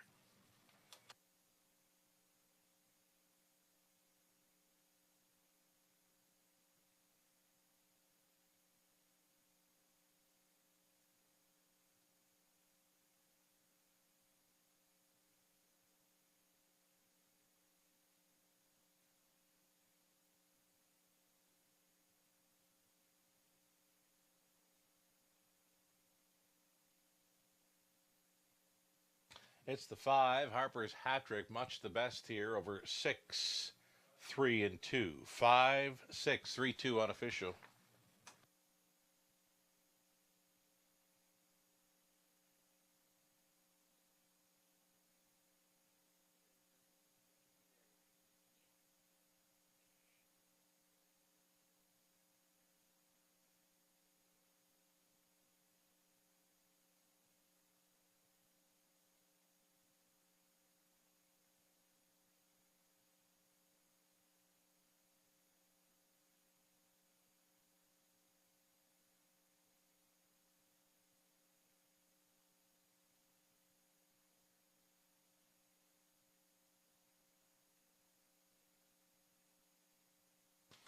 Back to victory lane returns the 5. Harper's hat trick, a 4-year-old stallion, son of sports writer from the Mach 3 dam, Mighty Mach 3. For the owners, Chris Haskell and Grant Shelton with Chris training. Travis Henry's on for this victory. 15th career win. That's 7 on the season for Harper's hat trick, class dropping and jogging in 157-2 here. Congratulations. He paid $220. Exactor $860. Try $30.50. Super $89.55. Dolliator was 6. Mortgage My Villa 4. Ace 44 Talon 3rd. Come on Barney 8. Harper's hat trick won it. Rock and Twist 6. Make it Rock and Twist 2nd. The Lone Ranger 7, Journalistic 5th, 28, 58, 127-4. It's a mod of 157-2. Harper's hat trick from the top, a 6, 4, 3, 8, 1, 2, 7, 5. Our 7th is next as we go back on the trot for the opening leg of a late pick 5 in London. Another $5,000 guaranteed pool to chase after. Low take, exactor try, super, fecta involved. Field of 8 trotters in 8 minutes.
Harper's hat trick, a much the best winner in race number 6 at odds of 1-9. Though no surprise there.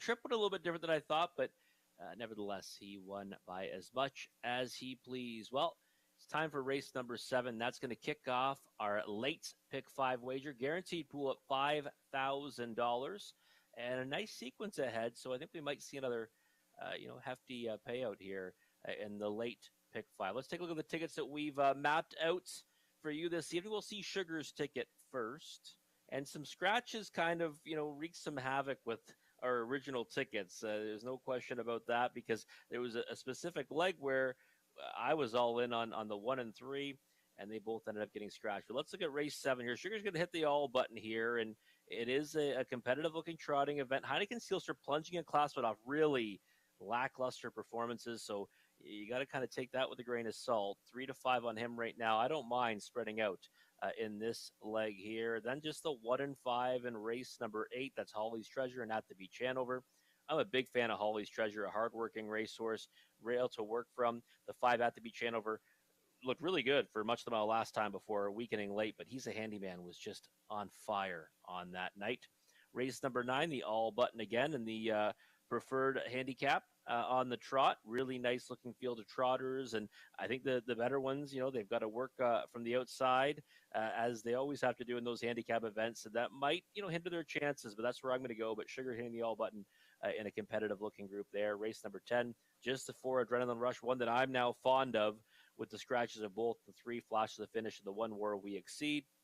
The money leg singling up again on Easton Beach, one that we were kind of marveling at last time, being such a big price. Trip didn't work out on that occasion, got shuffled back at 13-1. Gets to face even softer rivals this time, and this is a classy veteran that I think's got a big chance tonight as well. So Sugar's take it all by 2, by all, by key. So he's spreading out early and then going to walk the tight rope late. So let's take a look at my ticket now. And for me, starting off here, it's going to be the 3, 4, and 5. Those are the ones I think you want to hang your hat on. I do like Heineken Sealster, but 3-5 is a little bit of a short price. The one coming off his recent performances. 1, 4, 5 in race number 8. That's Holly's Treasure. Life is Better, my top selection, and the 5 At the Beach Hanover. In race number 9, that preferred handicap, I'm going to stick with the outside horses. J-Port High Class, the 6. I think that he's going to really enjoy getting back here to the raceway. And the 7, Sizzling Hot Herbie, was a nice winner, 3 back. And I think this looks like a group that should be more to his liking. In race number 10, just the 4 for me, Adrenaline Rush. It was tough for me, though, because I was going to keep the 3 Flash to the Finish. If he was out, I would have went to the 1 War We Exceed. Now I'm just going to go with Adrenaline Rush. He was the next one in line. I think that he's got a big chance, but that feels kind of a lot more competitive now with the scratches of really the 2 that I thought would have finished 1-2. The money leg, the 1, 2, 4, and 5 for me. I think it's an interesting looking finale. You've got Nunya Business, who acted up last time on the rail. I think Mr. Rebeli is a big chance from post 2, but I do like Easton Beach as well. If this has to be the spot you start saying, if not here, then when, because this is a long way down the class ladder for this veteran. But Sugar, you with me now? I am, and I'm with you on that remark with Easton Beach. It's tonight or never. I mean, I don't think I've ever seen him race in this low of a class in London since he's been at the races. Yeah, well, since he's been, this, I guess, version of Easton Beach, right? So, he certainly lost a step or 2 recently, but on his best day, I mean, he'd be one that could be competitive, in a lower preferred type event. And I just think that, at some point he's got to wake up, and why not tonight in a spot where he might get overlooked again, right? I mean, I don't think he's going to be the price he was last time, but I don't think he's going to be the favorite in there. I liked him last time. It just never really got involved, and the horse players, they weren't on him at all, and they haven't been on him for a while now. He's been double digits in each of his last 4 outings, but again, he's never been in this cheap, shall we say, in forever. So, and I'd love to see him just go down the highway. That's what I want. Said than done, but I mean, that's when he's at his best, right? I mean, he's a horse that swells up on the lead. He did get beat 3 back trying that, but that's against much tougher company. So let's hope that's the game plan tonight for Easton Beach. Right on. I see the horses and drivers getting set for a post parade here. They're across the road. They'll travel through the tunnel and step out here shortly. It's the race 7, pick 5, late pick 5 play up next.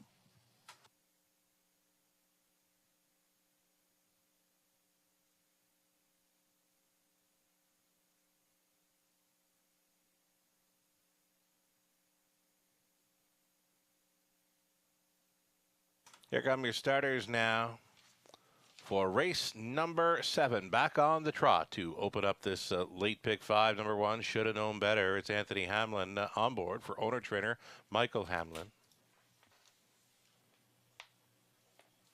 Then the 2, SG Goliath King, Ryan DeRoche for Keith Hasty. The trainer's Ruth Moore. Heineken Steels to 3, Brett McDonald for Glenn Lindsay. The trainer's Don Lindsay. Darrell Laver owning and training number 4, Petro Angel, Tyler Borth.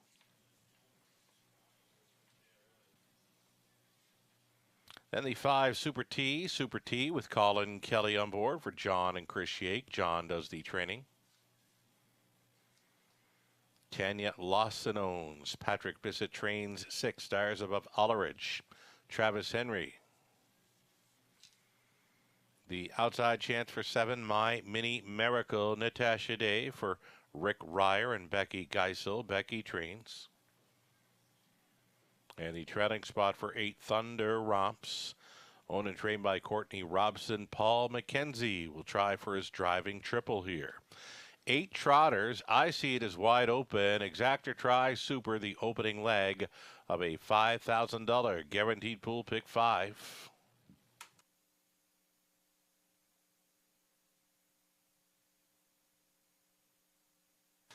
Getting a look at the current favorite now. Getting a look at the top selection for Robert Reed Jr. Heineken Seelster, 6-5 now. So he's a little higher than he was in the early going. You know, nothing really jumped off the page at me here, Robert, when making my selections days ago for this 7th race. So, yeah, I was on the all button all along for this race because I figure any one of 8 can get the job done in here. But let's talk about Heineken Seelster then for now. It's a choice, obviously, for Brett McDonald. Yeah, Heineken Seelster, obviously, you look at the back class and say, you know, if he just kind of finds his best stride, he should get the better of this group. The problem is, it's been a long time between drinks for him. He's got 3 wins this year. They all came back earlier in the season, and he's gotten down to some pretty soft spots and gotten beat. So it's not like this is a layup. Like Harper's hat trick looked like it was a race he should go out there and dominate. I think Heineken Seelster could do that, but I mean, you want to take 6-5 on a horse that got beat 16 last time and got beat almost 23-2 back. I mean, I don't care what class it's in. It's just not competitive, right? Yeah. So I look at it and say, you know, this could be his people, and this could be the spot where now he just finds his groove and gets the job done. But I can't get there at 6-5. I mean, I thought he might get bet down to favoritism, but I thought, you know, those lines would scare some people, but obviously that's not happening right now. All right, you're going to be excited about what I have to say next. Your second choice in here is number 4, Petro Angel. Now, I know we're not going to be able to show what I just witnessed. It was him scoring down, or her scoring down, and looking like $1 million. Number 4, Petro Angel, with Tyler Borth catch driving in place of Brett McDonald, who opted for the 3. This is owned and trained by Darrell Laver. Again, Tyler Borth just scored this one down very quick through the turn and was trotting like a champ. It looked smooth. Looked like smooth sailing all the way through, and just kind of pulled him up over around the quarter mile, and here he is, nice, or she is, nice and relaxed. So right now, the best price for me and my post-parade pick, it's got to be 4, Petro Angel. That makes me happy. On the pick 5 ticket, and one that I am fond of, you know, generally, too, Petro Angel's one I usually like. And the thing is last time, a trip that just wasn't going to work out, and before that made that miscue. Second to top of the bar, 3 back. I thought that was a good effort on that occasion, and one that I think fits with this group, right? So I think when you look at this field, you say, okay, well, yeah, Heineken Seelster, if he finds his A game, he should be able to beat these. But Petro Angel, you know, she certainly knows slouch, and I mean she's hit the board in the 16 of 34 this season, 5 victories. She looks good on the track. She's your pick of the parade. Yeah. She goes now, up in my rankings as well, down to 7-1 as we talk about her, Mm-hmm. which sometimes is the case. Now 6-1, but again, I mean, if she goes forward off the gate tonight, I think she could, take these guys gate to wire, or if not, sit the 2-hole and be very impactful. All she needs is something close to her A game. She's had some trouble making miscues, but I like the fact that Tyler is hopping on. I like the fact that Tyler scored her down very quickly through the turn. Again, she was so straight and strong, and pulled her up near the quarter mile, has let her relax now after that. And I could see her sitting on a very big effort in this one. When I mentioned this, she was 12-1, and now she's 5-1. It's like we say, when we start talking one up, they can take the action. But for me, I mentioned nothing was jumping off the page. For me, Petro Angel definitely jumping out of the post parade. Well, why not, right? I mean, when you think a race looks wide open, you might as well go with the one that you think has made a good pre-race appearance. Yeah. And I think she's the one there. The other one that I'm using in the pick 5 is the 5 Super T. And, Sugar, it's one of those angles we always like, right? Trailing post, nose back on the gate, and a horse that does possess speed. So we might see the 3, 4, and 5 all bust out of there, right? It's possible. Very possible. And inside it too, you've got some speed too. So the first turn will be interesting. And again though, but Petro Angel 6-1, I'm with you. That's the value play on the board too. Right on, and the gate is moving now, and the trotters get set to line up here for the opening leg of this evening's late pick 5. I got this one as wide open. It's 9-5 for 5 Super T, 2-1 for number 3 Heineken Sealster, and 6-1 action still for number 4 Petro Angel. They're an 1/8 of a mile from the start.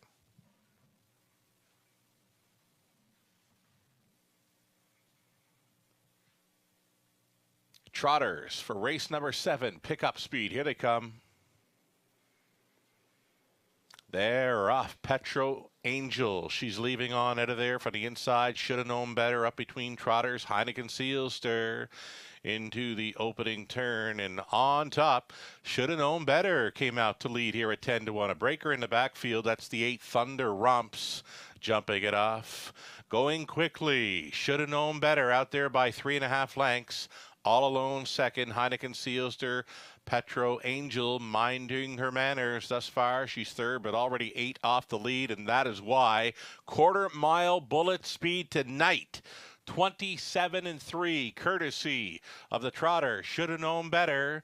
This 4-year-old son of Deep Chip has it by 5. Second best, Heineken Sealster. Petro Angel spies up the speed from third. It's SG Goliath King. About a dozen make it 15 lengths off the leader in fourth.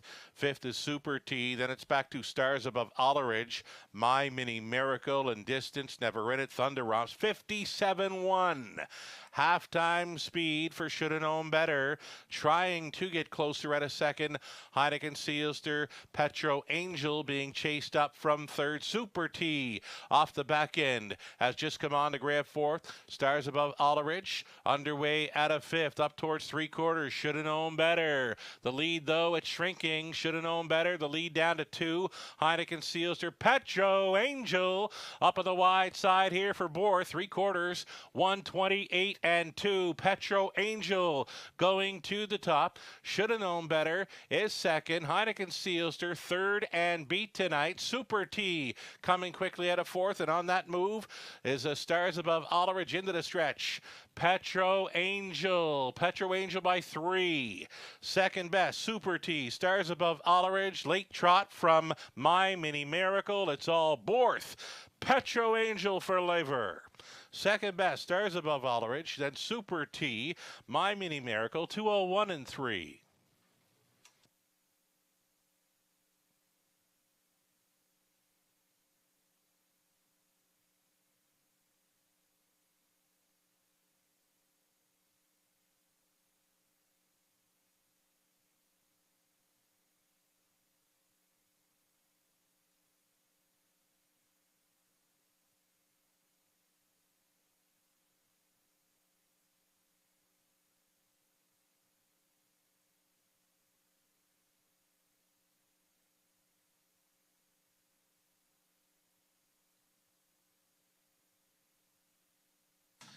It's the 4, Petro Angel, at a juicy 6-1. Petro Angel on top of 6 stars above Alleridge at 35-1.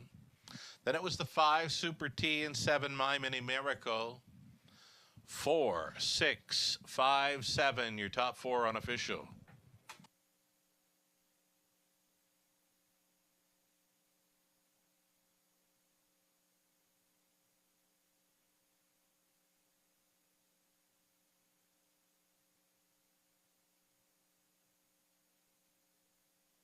Here's Todd aboard. He's back. Petro Angel scored her down very sharp, and she shows up in the winner's circle here. The daughter of Archangel out of Sassy Dreamer by Taurus Dream for owner, trainer, breeder Daryl Lever. Winning caretaker Leanne. Leading back Petro Angel following her victory here with Todd aboard steering. A 201-3, 9th career win, number 6 on the season. Congratulations.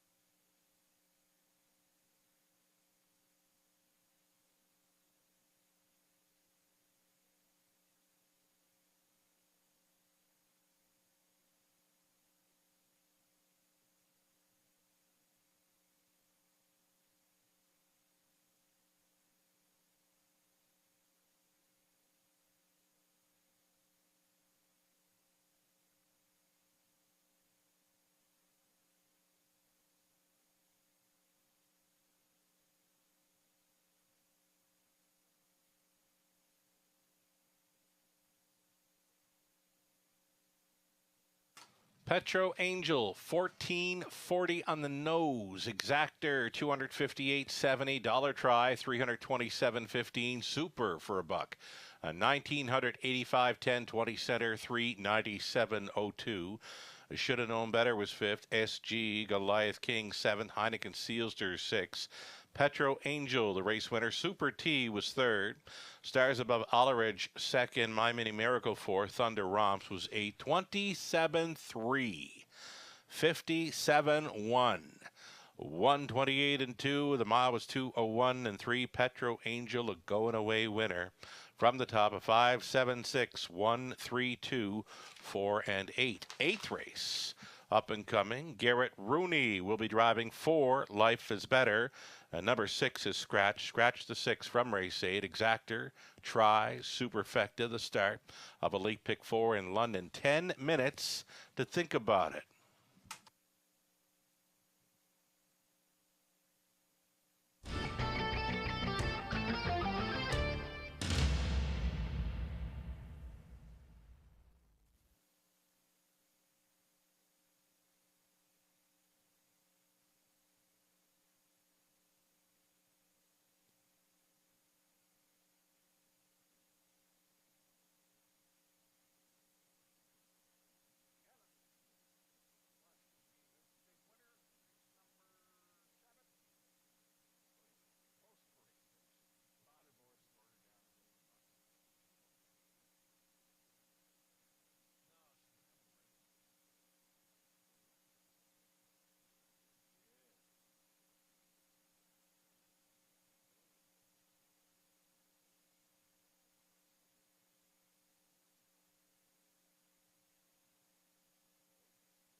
Petro Angel kicking off the late pick 5 at 6-1, and that price, wow, was a real beauty there. Sugar's pick of the parade tonight, and one that had a big chance. So hope you played along there.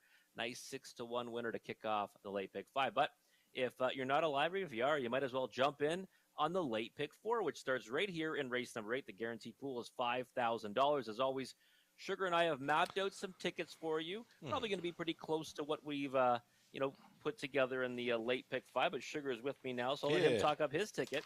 Well, started right here in race number 8. You know what? If I could go back, I'm not hitting the all button on race 7, that's for sure. But anyway, over into race number 8, we're going to try the one Holly's Treasure and the 5 At the Beach Hanover. At the Beach Hanover, really liking the price on him now. I'm not sure you're going to get anything close to that 5-1 come post time, but for me, I think he's the one to beat here now, especially with the scratch of number 6. Then there's an all button. It's a short field of 6. Some nice trotters there. The preferred for 13,000. I do really like the 6 at J-Port High Class, the 7, the Sizzling Hot Herbie, but I like some key plays as well. So why not try to find a price in race number 9 with that all button on a short field of 6. Then it's the 4 Adrenaline Rush. Just missing last time out for trainer Debbie O'Brien-Morin. Paul McKenzie already in the winner's circle a few times tonight. He'll get a great shot with the 4 Adrenaline Rush in race number 10. But I know what you mentioned, and I like what you mentioned with it being reduced to a field of 5. That race just became a whole lot more competitive. Race number 11 for me, Easton Beach, just needs something close to his A game and maybe a trip downtown in London. That's the way I see this late pick 4 shaking down. Robert Reed Jr. with his ticket idea as well, and we'll let you take it from here. No singles for me, and I do kind of spread out later on. Sure, we'll go back to that last race. We got some time here, and Petro Angel, I did not think we were going to get that 6-1. I mean, I put it on Twitter. We couldn't have talked her up enough, really. Well, right? every time we talked, right? She went from 12-1 to 7-1, 6-1, 5, and then back up to 6-1. I had it in my head she was going to go away at about 3 or 4-1 with the props we were offering her. Yeah, well, I mean, we both have her in that pick 5. I hope you went back and played an extra ticket, maybe, a little bigger in that leg. Because, I mean, it's tough for us, right? We've got to submit these in advance. Yeah. We don't get to for sure.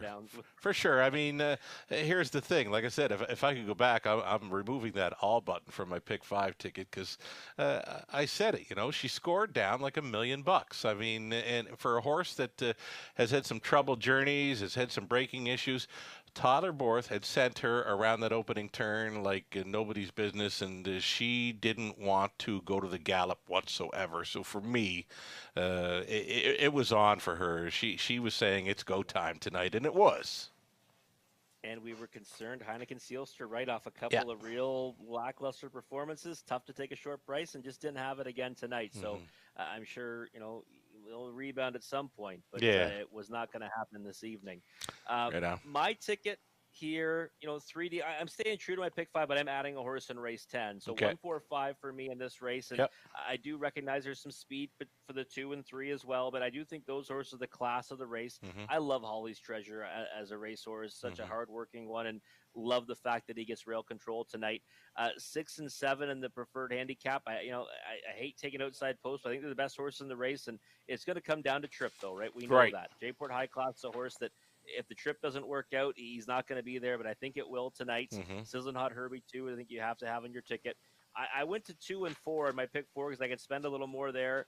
I do kind of think that with the 1 and 3 being scratched, like I said, it kind of becomes wide open, but Rising Dragon and Adrenaline Rush are the 2 I'd want to be involved in. The horse that gets a little bit more scary now, too, is Mr. John, right? Because now he gets post 5. He still has the outermost post in the race, but he's low with speed, and maybe he goes to the front and gets redemption for disappointing at 1-5 in his latest. And then money like 1, 2, 4, and 5 for me. So, I kind of hate not having a single, and but hey, it just didn't work out here. $9.60 for 20 cents is my ticket. Not a bad price on a ticket like that. We got a little over 2 minutes to go on race number 8. Hey, we've got a Drivers Holiday Challenge coming up very soon, Robert. Sunday, December 18th. It's a 2 p.m. start time. And COSA TV, they will be involved. I'm just wondering if you're going to be on board with the Drivers Holiday Challenge this season? Well, we'd have to. I mean, I don't know if the plan would be from home or Right. live. Here's the issue though. Okay. So we're expecting, and Oh, our due yes. date Yeah. is December 20th to December 25th. So Right. it's Yeah. one of those things where, Tricky time a frame. boss might not want me to be too Right. far away Right. from home. Yeah. So we'll have to see how it all shakes out. But who knows? Maybe it could come a little bit early too, Mhm. right? So we'll have to just kind of see what happens. But yeah, it might be tough to get out live that night. I mean, I'd love to be there. Obviously, Mhm, you know how mhm. much I love coming out to the For to the sure. track, especially on nights like that. Mhm. But either way, if needed, I'm more than willing to be Yeah. here remotely. Well, even if it was something like this, our Tuesday nights, they get some pretty good Yeah. traction out there. We got a pretty good They thing do. going here, right? So Yeah, listen, man, we have a lot of fun, right? do I mean, too. that's the thing about it. Yeah. We both like talking about the sport, Yeah. and we love racing at the raceway. I mean, we've seen Yeah. it tonight. I mean, no gifts given, right? We just saw a horse Yeah. go down the highway and set fast We fractions. we didn't see a trotter putting up the bullet quarter mile speed, No. especially that No. group 27 and 3. Are you kidding? I mean, here we got top class trotters coming up in race number 9. No shot they're getting to the quarter in 27. They could if they wanted to, but we're not going to see that. No, we're not going to see it. But listen, they race here, Yeah. and that's why I think so many people love this product, right? Mhm. And we see the interaction on Twitter. Yeah. We got a lot of people talking about it tonight, and Mhm. and following along. We got Brad A, Mr. B, Mhm. Ryan Willis always. I mean, sometimes John Rollis, yeah, the whole works Yeah. of them, right? It is a lot of fun. I look forward to our Tuesdays. I'm not saying we could be doing this every race card. I don't know if my voice box could stick it out for it, but it sure is a lot of fun. Our Tuesday evening cards is. here in London. Nice job, Absolutely. Rob. Thank you. You too, Sugar. Always. Right on.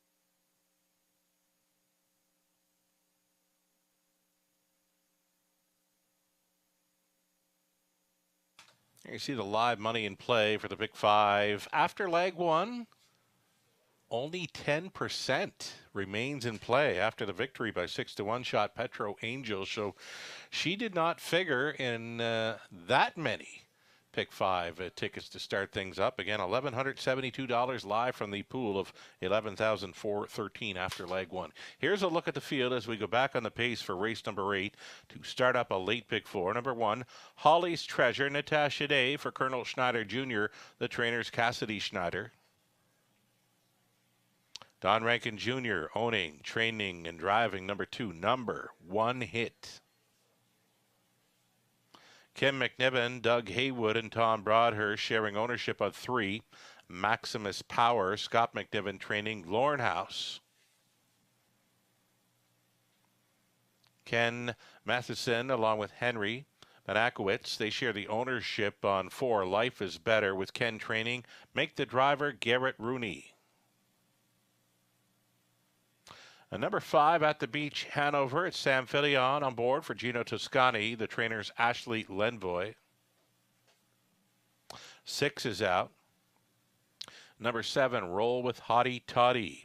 Trevor Hicken, along with Todd and Trish Hardy, sharing ownership. Ron McDonald conditions. Brett McDonald drives. And to complete the field, number 8, Wilson Wall. Wilson Wall for Keith Wilson and Dean Wall. Dino trains. Todd Borth trying to come right back in here.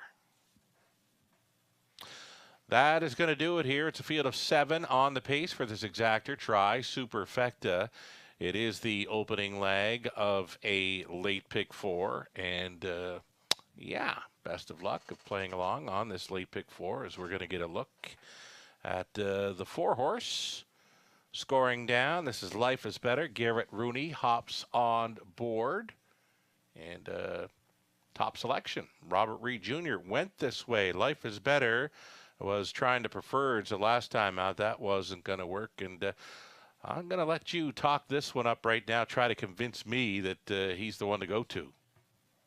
Well, Life is Better to me. I just thought it looked like a good spot for this one. It had been racing in the preferreds, and obviously the preferred 4 at Leamington's probably about comparable to this level.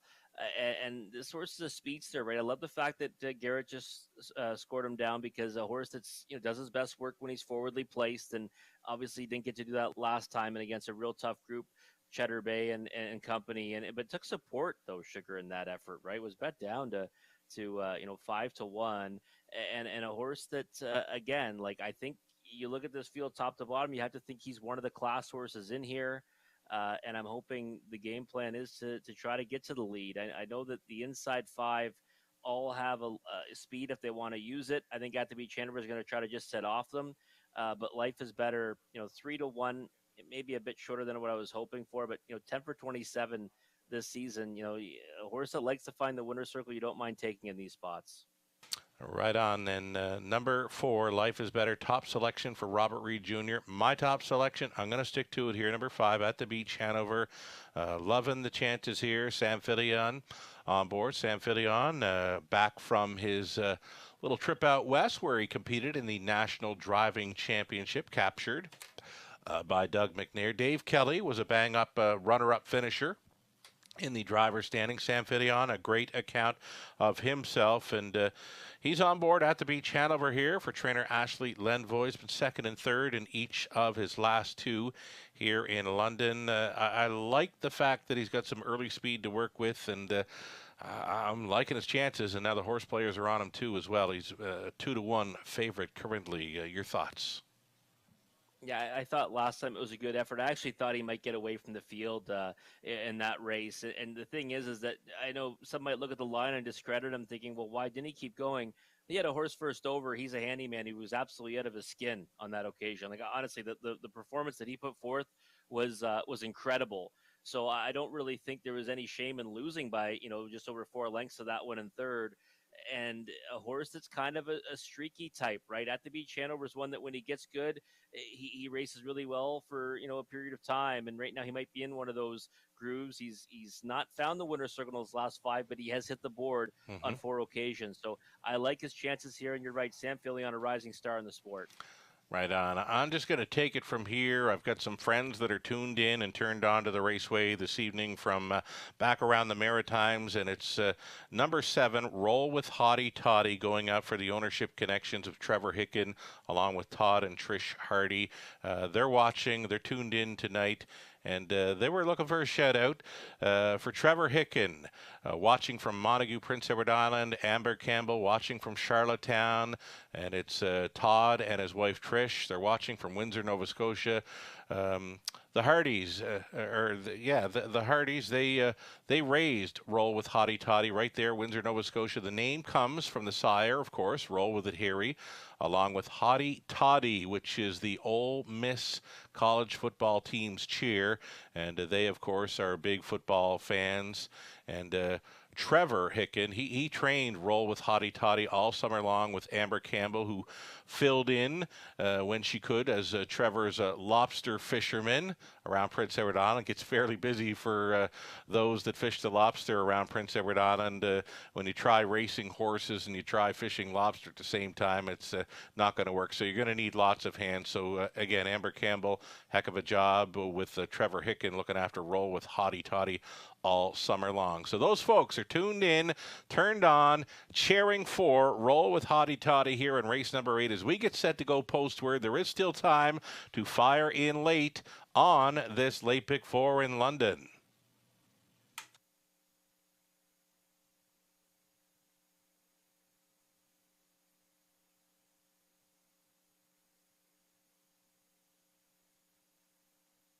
The starter calls for the horses.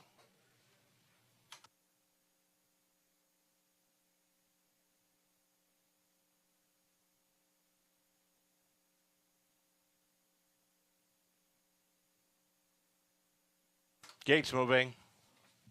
It's going to be Holly's Treasure, number one hit. Maximus Power, Life is Better. At the Beach, Hanover. Then Roll with Hottie Toddy.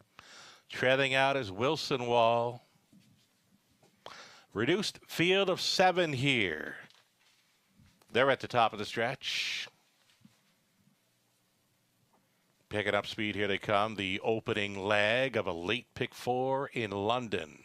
It starts right now. They're off. Number one hit. And on the outside, Roll with Hottie Toddy. Put in play by Brett McDonald. It's going to be number one hit. Roll with Hottie Toddy. Keeps on coming here. Took some serious late action. Went right down to 5-1, and he went right to the top here as they straighten for the backside run. Roll with Hottie Toddy, 3-year-old son of Roll with It Harry up front. It's a reboot and retake by Rankin with number one hit going forward at the quarter mile in 28-2. It is going to be number one hit to lead them into turn number 2. Second best, Roll with Hottie Toddy. Traveling in third is Holly's Treasure. It's Wilson Wall in fourth. A look to the outside in fifth. There goes Maximus Power. That's cover for At the Beach Hanover, who got underway from last trail in the field. Life is Better. Down in front of us they travel. Number one hit. The front man here with a lap to go. It's number one hit. 58-4, halftime speed. Roll with Hottie Toddy continues with the following trip there in second. The uncovered third. Maximus Power grit grinding away. Still towing At the Beach Hanover right up into it to be fourth. Holly's Treasure a buried fifth. Switching outside in sixth went Life is Better. And getting shuffled back was Wilson Wall. Down the backstretch they travel. Number one hit being pressed right along by Maximus Power, all dressed up with no place to go in third. Roll with Hottie Toddy out there in fourth. At the Beach Hanover, 3/4 was teamed and beamed in 127-4.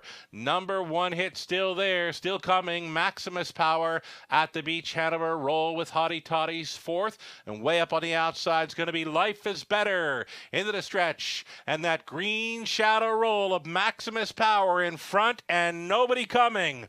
Maximus Power for the 6-1 upset. At the Beach Hanover second, it got tight for third. Roll with Hottie Toddy was against Life is Better, 158-1.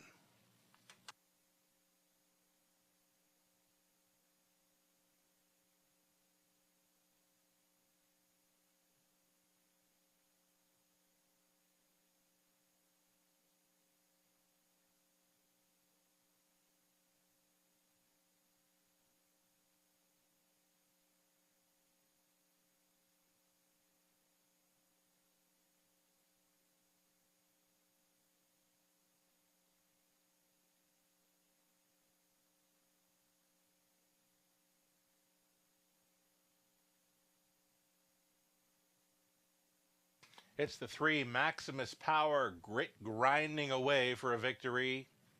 Number 5, At the Beach Hanover second. 4, Life is Better third. And the 7, Roll with Hottie Toddy fourth. 3-5, 4-7. It's unofficial.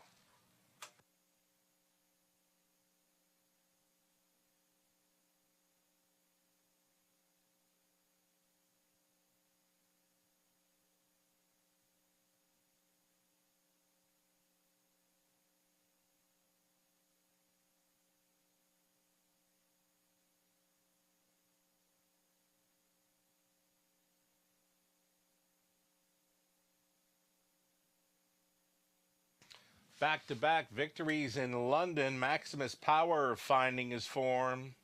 7-year-old son of Shanghai Phil led a bashful way by Western Terror for owner Kim McNiven, as well as Doug Haywood, Tom Broadhurst, Scott McNiven training. Is Lauren House on board for the victory? Caretakers are out. Kim and Kelly McNiven with a Maximus Power here. Maximus Power, 158-1 winner. Congratulations.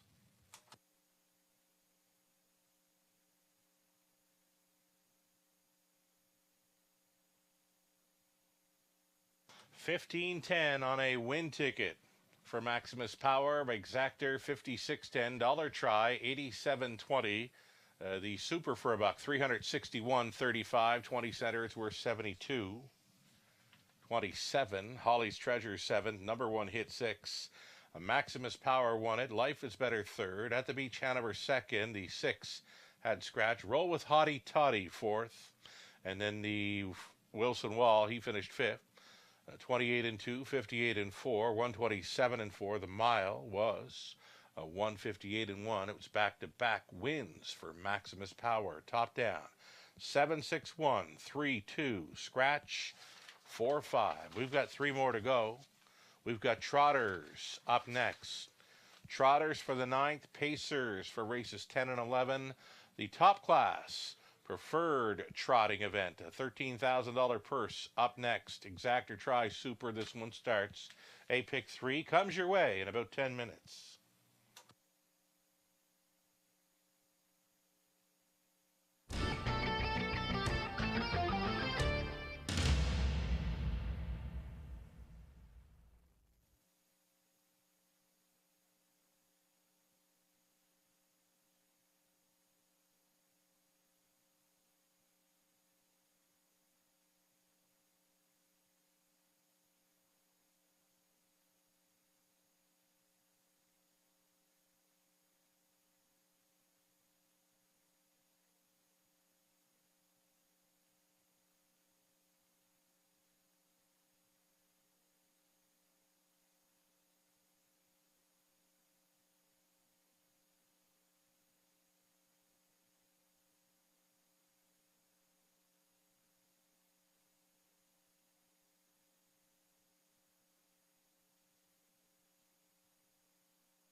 Here we go with another very low live money in play number. It's only $70 now in play from the pick 5 pool of 11,413.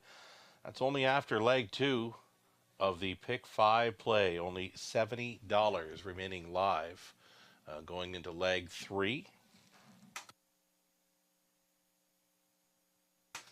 And for the pick 4, less than 10% of the money played into it, $10,000 plus pool, and it's just $880 in play following the victory in leg 1 by Maximus Power.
We've got trotters, top class trotters preferred for a purse of $13,000 on parade. Number 1, Timeout Houdini. It's Colin Kelly for ECS Racing LLC, Steve Boston's training. The 2 was scratched. Number 3, Last Shot. This one for owner trainer Britt Kennedy. Britt, a co-breeder. Garrett Rooney is in the sulky. Massive Profit in from Woodbine Mohawk Park for the owner trainer William Ham. Scott Coulter.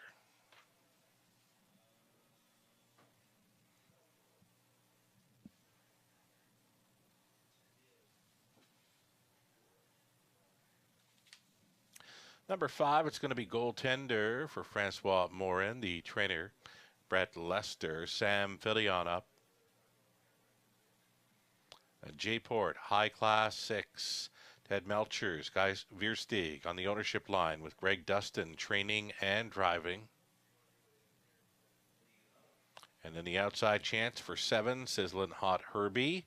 This one owned, trained, and driven by Natasha Day, a current 6-5 fave. A 6-horse field, all on gate for this preferred trotting event. Exactor, Try, Superfecta. This one starts up a pick 3 play.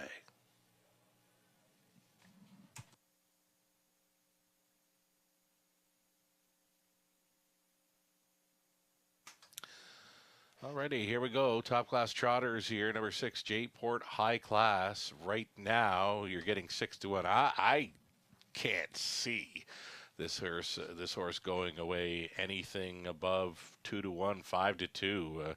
Number 6, J-Port High Class was almost a key player for me and one of my best bets on this evening's card. Yes, indeed, I got him pegged as a value play on my Sugar selection page, but I wouldn't be afraid of making him a best bet selection, especially with the short field of 6, Robert. Yeah, it really plays into his strength, doesn't Yeah. it? I mean, he's a horse that doesn't have the gate speed that others do have, but he certainly closes into it, and he's been such a useful horse, right? At this level and in upper condition classes, hits the board with high frequency and really never looked better. A couple back when he was victorious second time on Lasix, and last time trailing post got away last and against a pretty tough group. A tougher group than this, I think, in a preferred event at Flamborough Downs, included the likes of Power and Grace, Olena, Run Like Hill. This 4th time Lasix now, I just thought that, he can get away anywhere in here and run them down. And if he ever gets some live cover to work from, it's either going to be a further feather in his cap. 5-1, I think, is way higher than I expected. I thought he'd be 5-2 in here at best. Yeah. But he's just not taking the support right now. For sure. I think he's going to take support as we near post time here. He's quietly made over $50,000 this season. So wonderful job by trainer driver Greg Dustin. It's been a great check getter all season long. And as you mentioned, added Lasix a few starts ago, and it paid dividends right off the bat. He was a winner. 2 back and an easy winner, parked out throughout. And again, with the short field, I see 2-1, 5-2 on this horse. I mean, right now, if he could go anywhere near 4-1, 5-1 come post time, that would be a gift. I think he can get the job done here. J-Port High Class. Yeah, I think so. Yeah. Yeah, I agree that the price is too high right now, and hopefully it stays there. Yeah. I mean, I'll be firing at that number, Sugar. Right on. 7 outside, Sizzlin' Hot Herbie. Nat has an opportunity maybe to flash early speed with the son of Here Comes Herbie. He does have gate speed if she wants to use it. And you look to the left, there's not a whole lot. I'm not sure what kind of speed Massive Profit will show. He hasn't shown it just yet in Ontario with a couple of looks like he took back both times over at Woodbine Mohawk Park. Time Al Houdini, there is gate speed there. Last shot maybe, but I know the Sizzlin' Hot Herbie could maybe try for a front end mission in here for Day. What do you think? Yeah, I mean, I think it's possible. I also think, might be one that's going to try to just beat a few horses off the gate because he's pretty good coming first over. He's a horse that doesn't really quit. So I think that Nat's got options here. Okay. I mean, he's one that can certainly come from the back of the bus or like you said, maybe try a front end mission. But I was thoroughly impressed with the way he raced, off the bench when he scored in an upper condition class. And the last 2 of the trips just didn't work out. But I looked at this race and thought it was between those 2. Support's coming for Herbie, but it's not coming for J-Port High Class. I understand the support for Last Shot because I thought that she raced fantastic in her first start back, and then of course just crushed them last time. She might be looking to go to the lead again, but this is a big step up in class. There's no question about it. So yeah, Right. 2-1's a little short, I think, on her. Yeah, her and Mal Houdini were involved with each other last time out. Surprisingly, the quarter, 30-3, Mal Houdini went under a death hold to let Last Shot go, and after that, it was over. When the half clocked up in 101-1, people were on their way to the wickets with win tickets on Last Shot. So. Yeah, I don't think you're going to see a quarter mile in 30-3, but as mentioned, we're not going to see one in 27 either. No. I'm just not sure who's going to cut this one out. I think, it's got to be the 1, 3, or 7, right? I don't think there's a whole lot of speed, maybe by the 4, Massive Profit. Your final thoughts on that one, maybe, the newcomer? I mean, 3-2 over bet to me. I mean, hasn't shown much at Mohawk Park in my opinion, but wow, they're coming for him, aren't they? 3-2 now. Wow. That's late, and boosting the 6 horse to 7-2. That's the gift. Here we go. Timeout Houdini, Last Shot, a Massive Profit, Goaltender, J-Port, High Class, and Sizzlin' Hot Herbie. Those are your 6 top class trotters into the stretch. Picking up speed, here they come. And they're off. Sizzlin' Hot Herbie with early speed. Timeout Houdini from the inside. Last Shot to be up close. It's going to be Timeout Houdini. And right into the pocket travels Sizzlin' Hot Herbie. Traveling at a third and all alone there. Last Shot. It's a gap of 3 or 4 to the newcomer. Massive Profit. Next to last was Goaltender. And J-Port High Class would have to circle them. J-Port High Class is already, we're going to call it, a dozen lengths off the lead in this compact field of 6. 28-3 was the quarter mile. Timeout Houdini marching. Sizzlin' Hot Herbie is going to get the greatest trip of all for day. Is enjoying this pocket ride immensely. Traveling third, Last Shot. Fourth, still gapped off. Massive Profit. That's got the Goaltender considering the outside move. And also off the back end, J-Port, High Class. 1 half gone and 1 to go. It's Timeout Houdini. Pocket pulling from the deuce. Sizzlin' Hot Herbie. Trotting from a third, Last Shot. A move to the outside in fourth there. Massive Profit gaining a few positions. J-Port, High Class saving all the ground through that bottom turn to the backside now after the half. 59-3. 31 flat through the second quarter. And Sizzlin' Hot Herbie off that great journey has gone to the top without a tussle. A Timeout Houdini could not hold him off. Into third went Last Shot. And locked and blocked. J-Port High Class has gotten caught up in traffic. 129-1. Sizzlin' Hot Herbie, he's gone. Sizzlin' Hot Herbie has turned it on. The lead is 5 open lengths. Second best, Last Shot, and still hopelessly blocked J-Port High Class. Sizzlin' Hot Herbie out for a tour around London. He could not have won this any easier. Second best, Last Shot. Third goes to Massive Profit. It got close for fourth. 159 flat. There's Sizzlin' Hot Herbie in for his 25th career victory. Nat Day on board.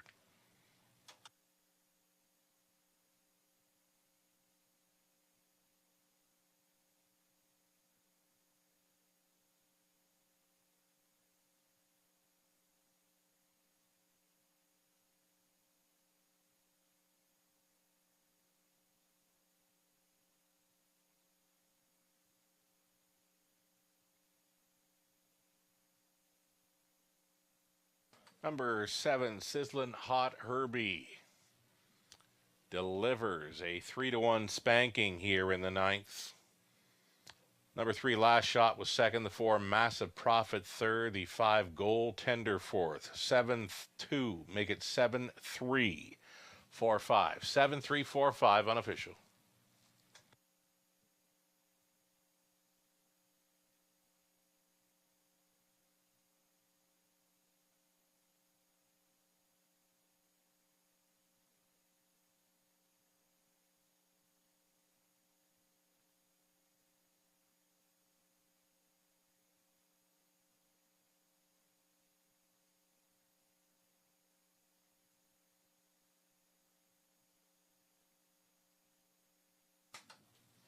Here's Natasha Day coming back aboard Herbert. Sizzling Hot Herbie, 8-year-old big outlet son of Here Comes Herbie out of 6, red by SJ's Photo. Owned, trained, and driven to win. 25th career victory here for Sizzling Hot Herbie. And what a trip. Perfect 2-hole ride. Made the move at the half. Under no urging, went right on by and cruised to the easiest of top-class victories here in London. 159 flat. It was Sizzling Hot Herbie. Congratulations.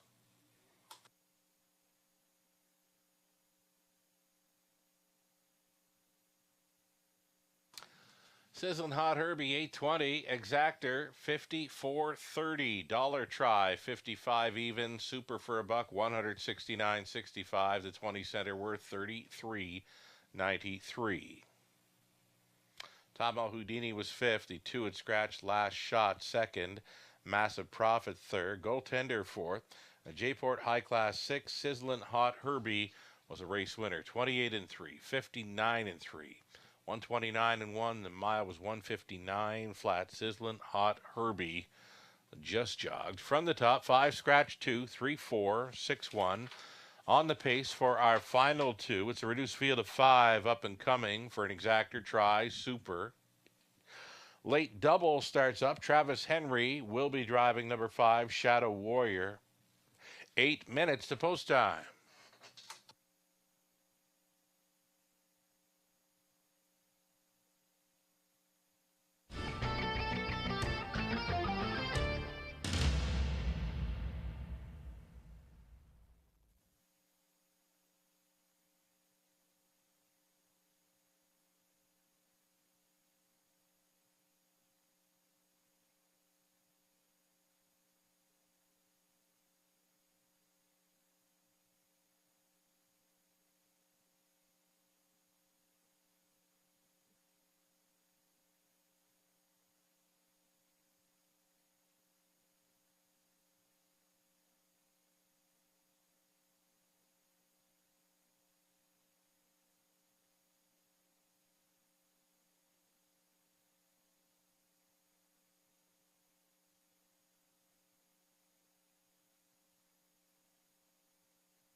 Live money update. Here it is, folks, with 2 races left to go on these multi-leg wagers. Just $11 live and in play from the Pick 5 pool of $11,413. Live Pick 4 money update as well coming up.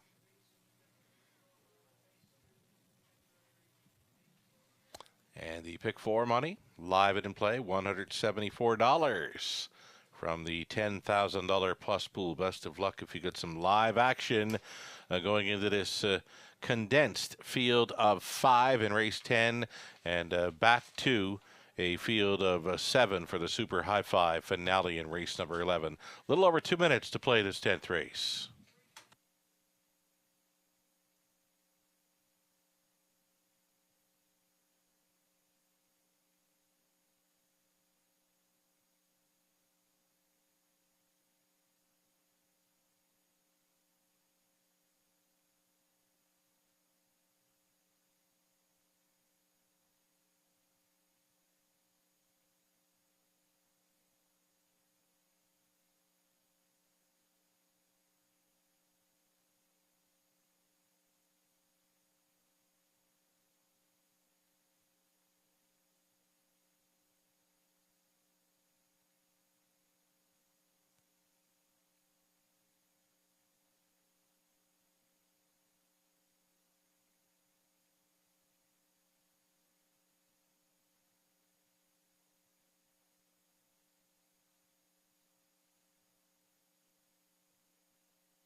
Starters have entered the track post parade race 10, a shortened up field of 5 with the scratches of 1 and 3. $15,000 claiming group for non-winners, 60,000 life. We've got the 2 Rising Dragon. It's the second start back off a brief rest. Sheldon Rose owning and training with Scott Coulter on board. The 1 and 3, as mentioned, both scratching here. So the 4 Adrenaline Rush comes out with Paul McKenzie on board for the stable Adrenaline Rush Group. This one trained by Debbie O'Brien Moran. Travis Henry now gets the call on 5, Shadow Warrior for Chris Kane and Keith Cullen. Keith trains. Dave and Nathan Bain on the ownership line of 6, Slick and Sporty.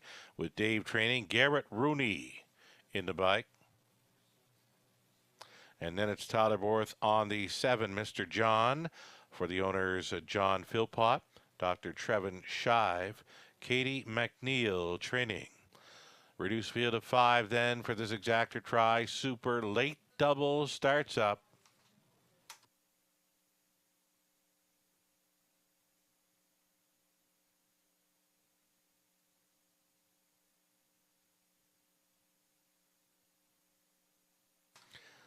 Tenth race up and coming. Reduced field here now as we get set to go postward. We're looking at the favorite 6-5 and Robert Reed Jr. with us for the commentary. Ticket ideas, selections on a Tuesday evening.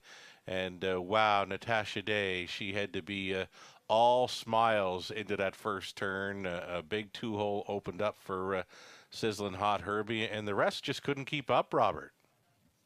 No, they couldn't, and you could see, you said, I think, on Twitter, the race is over at the quarter. Yeah. You could see that he just had all kinds tonight, right? Yeah. I mean, he raced so well off the bench here at the Raceway. A couple starts over at Flamborough. Trips didn't work out, and then tonight, a perfect 2-hole trip. It didn't matter, though. I mean, he was so much the best, it wasn't even funny. Yeah. I mean, 3-1 too, a nice price. I mean, there's the kind of race where you wish you could put money down at the opening 8th, right, just prior to the quarter. I mean, if they could ever find a way to bring in race wagering around, those are the types of horses that you'd be just pounding all day. Oh, yeah, for sure. And J-Port High Class, right, took that late money, and it was trying to get away. Look, he was going to be 4th off the gate. Then he ends up going back to last. Yeah. And at that point, his race is over, right? Because they were so strung out. I mean, if they're in a tight formation, but he had no hope from there. Just like Sizzling Hot Herbie, you knew at the quarter he was winning. You knew at the quarter J-Port High Class wasn't getting a thing. Yeah, absolutely. And, one like Massive Profit took all that support and turned into a decent effort, right? But I just didn't think that he warranted those kind of odds off his recent efforts at Mohawk Park. Right on. Then let's go to the 4, Adrenaline Rush, going up for the stable group. Debbie O'Brien Moran. This horse went a gutsy trip last time out, just missing. He did, and War We Exceed, I thought, raced fantastic in that effort. So you've got to give Adrenaline Rush a lot of love because he was stuck on the outside a long way and just, like you said, kept on coming. And I understand why he's taking the support at a 6-5. Originally, I really thought this was a 2-horse race between the one that bested him last time, War We Exceed and Flash to the Finish, and I gave the big edge to Flash to the Finish. It's crazy, right? You get 2 horses that look like they're probably 1-2 on paper, scratch out of it, and now Adrenaline Rush all of a sudden looks like he should be the boss in here. Rising Dragon gets back to a more palatable spot, I think. I mean, he should certainly enjoy this class more than the last one he was racing in. But they're both the favorites, right? 6-5 and 2-1. Yeah, I mean, for me, there's a nice price right now in the 5, Shadow Warrior. I kind of like his chances, especially with the shortened field. Now, he has had a habit of making the odd break, but they're way down on the program lines right now. Shadow Warrior, for me, appears to be a pretty good price with Travis Henry hopping on board this evening in place of an absent Scott Ray. Shadow Warrior, if he can stay close, if he can mind his manners, he'll get a huge shot if he's near them at 3/4. Yeah, you're right. Certainly, the shorter field helps his chances, right? He'd also help the chances of a possible carryover here because he's one of the longer prices, You're right. $11 live, right? From an $11. It's crazy. Wow. Yeah, it is. Petro Angel. We should have just singled her on a big ticket. Imagine if we just go Petro Angel. We'd be sitting on a nice one, wouldn't we? Oh, yeah. Oh, yeah. We were looking to cash a big ticket. It wouldn't be McDonald tonight anyways. Right on. It would be something better. But, yeah, Shadow Warrior, I think this might might be the spot because I've been waiting for him to come back with one of his better efforts. Right. You know, like because he's a horse that should be more than competitive in this class, and when he finds his best stride, I think he will. Maybe it's tonight. I mean, 7-1 is a juicy number in a 5-horse field. He does look all right too. I'm kind of liking the look of him here. He's slightly on the bit, new set of hands in a leading driver in Travis Henry and a shortened up field of 5. This 2-horse, Rising Dragon, does his best work on the lead, and with that rail advantage, there's only one more speedball in here. It's the 7, Mr. John. If you're going to pick a horse that's cutting it out to the quarter, who's it going to be? I think Mr. John's going to try to ambush them off the gate, and I think Rising Dragon will be more than happy to sit the 2-hole. Right on. Here we go then. Reduced field of 5, all on gate here. $15,000 claiming event. We've got Rising Dragon, Scott Coulter, Adrenaline Rush, Paul McKenzie, Shadow Warrior, Travis Henry, Slick and Sporty, Garrett Rooney, Mr. John, Tyler Borth, top of the stretch. And now a 16th out. Here they come. And away they go, and just like that, Mr. John does indeed ambush them and will grab early control here. Rising Dragon for the 2-hole ride. It's going to be Adrenaline Rush to back off into 3rd. 4th best away for Slick and Sporty. Shadow Warrior would have to circle them from last. It's a headstrong Mr. John, 4-year-old son of Shadow Play, up front and in command, closing up the gap now in 2nd. It's a Rising Dragon traveling a midfield 3rd. Adrenaline Rush racing at a 4th as Slick and Sporty, and on hold 5th was a Shadow Warrior. 28-4. Comfortable quarter-mile speed for the leader, Mr. John, who closed up as a 5-2 second choice. And Borth has got him, appears to be relaxed up front. Mr. John on top with Rising Dragon 2nd. And now it's going to be a first up push from Adrenaline Rush.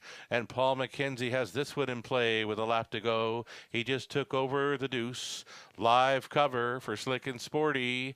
Up on the outside in 4th. 5th and in. Still with them though. Shadow Warrior over to the half and 58-3. Mr. John still out there by 2. Pushing on to be 2nd. Adrenaline Rush. Inside to be 3rd is Rising Dragon. Continuing outside in 4th. Slick and Sporty. Trailing not out of it. Shadow Warrior going up and by 3/4. Mr. John had them there in 1:27.1. Quick 3rd quarter speed for Mr. John, and he's found another gear. Mr. John by 3. Rising Dragon 2nd. Adrenaline Rush, maybe not tonight. Shadow Warrior fighting on for 4th against Slick and Sporty. This is Mr. John. He just took 4 left turns, got some encouraging words from Borth, and now he's on his way to a winner's circle in London. Mr. John, Borth on board for McNeil. Rising Dragon was 2nd. He got close for 3rd. 1:57.1 as Mr. John takes a trip downtown in London.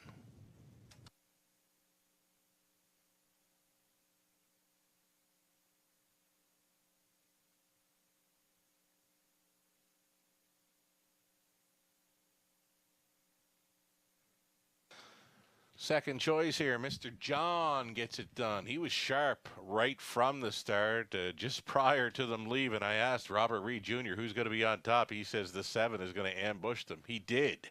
And he made every call a winning one. They couldn't challenge. Mr. John, very sharp winner here for trainer Katie McNeil. Tyler Borth on board. Second best was 2 Rising Dragon, then the 4 Adrenaline Rush. Finishes 3rd, the 6 Slick and Sporty 4th, a 7-2-4-6 Superfecta, and a mile of 57.1 for Mr. John.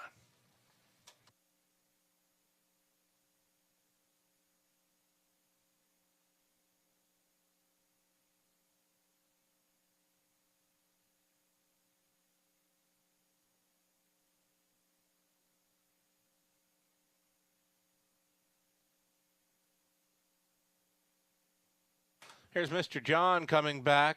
4-year-old son of Shadow Play at a Barks Like a Dog by Better's Delight for the owners John Philpott, Dr. Trevin Shive.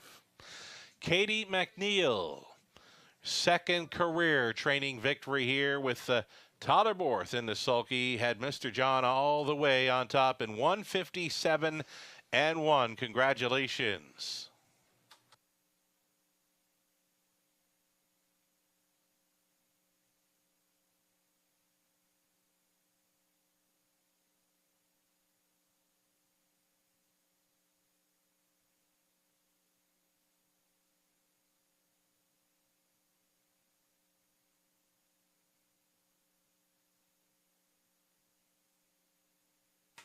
Mr. John 790 and the Speedsters finish 1-2 for an exactor of 37.70.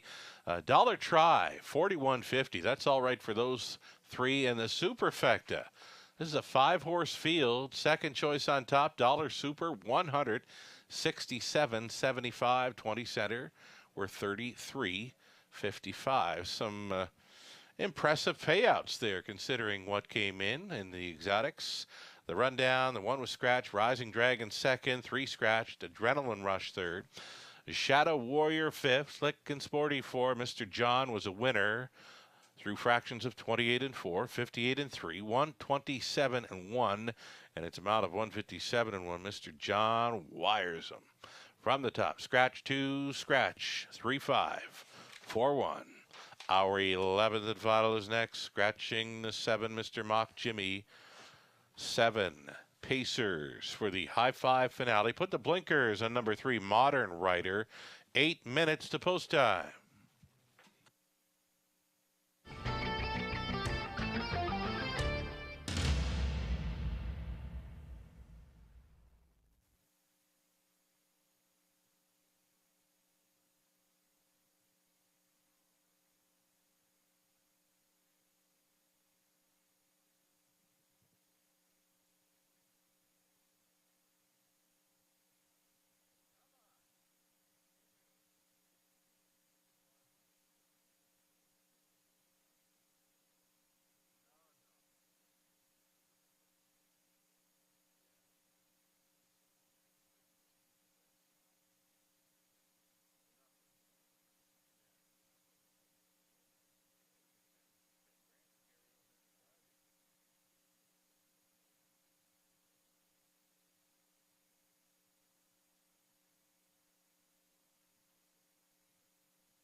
Will Pays on display here coming up. Daily double, pick 3, pick 4, pick 5. Will Pays on to our finale. Reduced field of 7 with the scratch of number 7, Mr. Mock Jimmy. It's the final race, Super High Five Opportunity. We always feature the non-jackpots here in London. It's one of those go-to wagers along with the pick 4s, the pick 5s. 4 minutes away from the upcoming 11th. And the live racing, it continues here on a Friday evening. It's the early start time of 4:50. We've got 11 races carded for Friday evening. Again, the early start of 4:50, 11 races to go behind the gate. And a special treat on Friday evening. We've got some pop-up series events. $7,000 claimers on the pace for pop-up series. There are a number of pop-up series races throughout the night, so it sets up for a really good Friday evening of racing. Again, we get underway at 4:50 Eastern. 11 races on tap, and I'll get to work doing the selections there this evening. I believe the free program will be available for capping sometime tomorrow afternoon. There's your pick 4 Will Pays on display.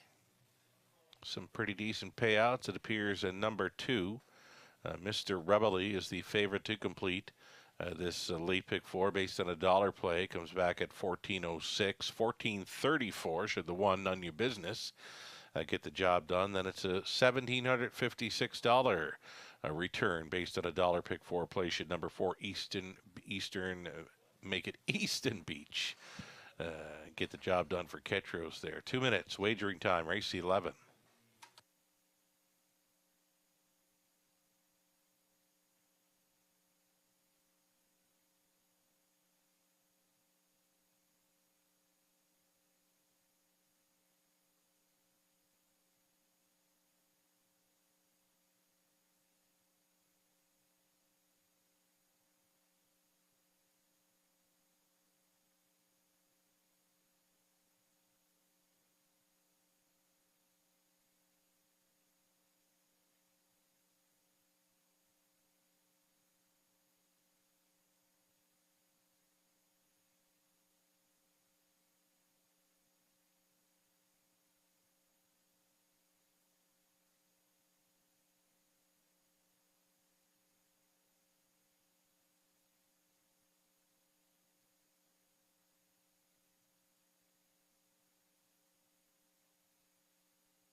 Here we go. The starters on parade for our 11th and final race. Exacta Try, High Five, Opportunity right here. Number 1, None Ya Business. Travis Henry from Mary and Len Christopher. Kevin Botts training. John McQueen owning. It's Cam McQueen training. Number 2, Mr. Rebelly. Colin Kelly. Bert Betty and Jason Sherman sharing ownership on 3. Modern Rider, Jason Sherman training. The blinkers go on with Tyler Borth doing the driving. Mary Kitros, the owner. George Kitros training and driving for Easton Beach. Cranky's Boy 5, Jason Ryan for owner-trainer Rick Edwards. Then the 6, Mr. Cheeseman for owner Don Douglas, trainer Scott McNiven, Lauren House. 7 is out. And number 8, Amazing Make It Amazon Ray. I remember when this horse was racing a few years ago and I was calling him Amazing Dragon, but it's Amazon Dragon. There we go. Brenda DeRibble, William Brown on the ownership line, trained and driven by Braden Rebelling. Amazon Dragon. That's it. Field of 7. Exactor Try, and it's the Super High Five non-jackpot play. And getting a look right now, number 2, Mr. Rebelly. Mr. Rebelly, a top selection for Robert Reed Jr. I like him as a top 2 player, and we're kind of flip-flopping back and forth for our selections first and second. I'm on a 4-2. Robert's on a 2-4. Let's talk about Mr. Rebelly for this one. Bang up 4th and 56-3 last time out behind one that we both really like, JJ Powerball. Yeah, one that I desperately needed on that occasion, JJ Powerball Sugar. And you know what the thing about that line is, it's actually it doesn't do it justice, because he was locked in on the inside. Mm-hmm. He shifted out for clearance in the stretch. The horse that was first up was JJ Powerball. He actually moved into the path behind that one. Now again, I thought JJ Powerball was kind of playing possum with the field there as he went to the wire, but he was kind of doubled up behind him, so he didn't really have a clear path to really do any damage. And the start before that was first over a long way. So this is now going to be his third attempt at this level. Both efforts have been good, and I really believe that he looks like he's the one to beat. And I actually went back and watched those replays a couple times in between races. Yeah. And, you know, was more impressed the more I watched them. So for me, he's the winner here. Sounds to me like you were trying to make this horse a sure thing in the finale. When you go back and watch replays the night of, and not just one replay, you mentioned replays. Yeah, no, I go back. You know, the funny thing is that I always think that you don't get the whole story watching the most recent replay. It certainly gives you an indication. But, sure, you know, if you see a horse that's kind of doubled up behind one, you want to see what happens when he does have some real estate to work with. Now, first over a long way might not be the best measure of that, but he didn't quit, you know. So I looked at it and said, you know, he's the one that I put on top, and he's the one I'm going to stick with and probably even be a little more involved in now. But, you know, 3-2, he's taken a lot of support as we talk about him. How about the pick 5, by the way? It's just wild that no one's alive right now. It does not appear that there's any live money, but you know what? There might have been one other time where we didn't post any will pays because we didn't have them, but there might have been like 60 cents still live in the odd place. So we didn't want to maybe go public and say, you know what, there's no live horses. So we wait till it goes official, but there's a good chance that we'll have the carryover going into Friday evening's race number 1, and it's a pretty good carryover amount should that happen as we near post time. Number 2, Mr. Rebelly. Top selection here for Robert Reed Jr. For me, it's the 4, Easton Beach. I know in my earlier tickets, I had this one keyed to complete our card, but a lot of late scratches come in. We had to do some maneuvering. A nice job on your end, too, maneuvering with the multi-leg tickets. Never easy to do that on the fly when you're kind of rushed in, and we're talking horses all night, and we're trying to touch up our tickets after the late scratches. So I think we fared okay. It's just we never really hit on much, but we come up with a few winners anyway. Yeah, we did. And, you know, I kind of overlooked the fact, too, Sugar, that we talk about opportunities for value. Yeah. in race 10, the two horses that would have been used the most were scratched and not in the early scratches, right? So Yeah. I mean, it's possible that people were playing before that, just like we see it also eligible. That's why Right. if it is a carryover, and I'm not saying that it is yet, we got to still confirm that. But Right. at the end of the day, for it to go from Money Alive to not Money Alive, that may have been the reason why, right? Favorite didn't win. So. That's right. Now you're exactly right. With the scratches coming in late, people betting very early. Maybe a few hours before post time. All those scratched multi-leg horses, the money would go directly towards the favorite. So with the adrenaline rush not getting there, I mean, if he wins, there's definitely going to be some live money in play. But for now, we're not 100% sure, but there's a good chance we're going to have that carryover in play come Friday evening. Listen, wonderful job, Robert. Always enjoy talking horses with you, and we'll look forward to doing it again real soon, right? Yeah, absolutely. Always a pleasure, Sugar, and looking forward to next week. Right on. Me too. Already. Here we go. 11th race finale. None of your business on the inside. We'll see how this one gets away. We'll keep a close eye on this one. Made a break prior to the start last time out when leaving the rails. So here it is. 6 starters on gate with 1 late. It's the High Five finale picking up speed. Here they come. And away they go. First to show, None Your Business. Behaving in the early going, and he's going to cut it. None Your Business. Travis Henry puts him on the lead. Second best, Mr. Rebel for the trip. Traveling in third, Modern Rider up for the treading spot to be fourth was Amazon Dragon.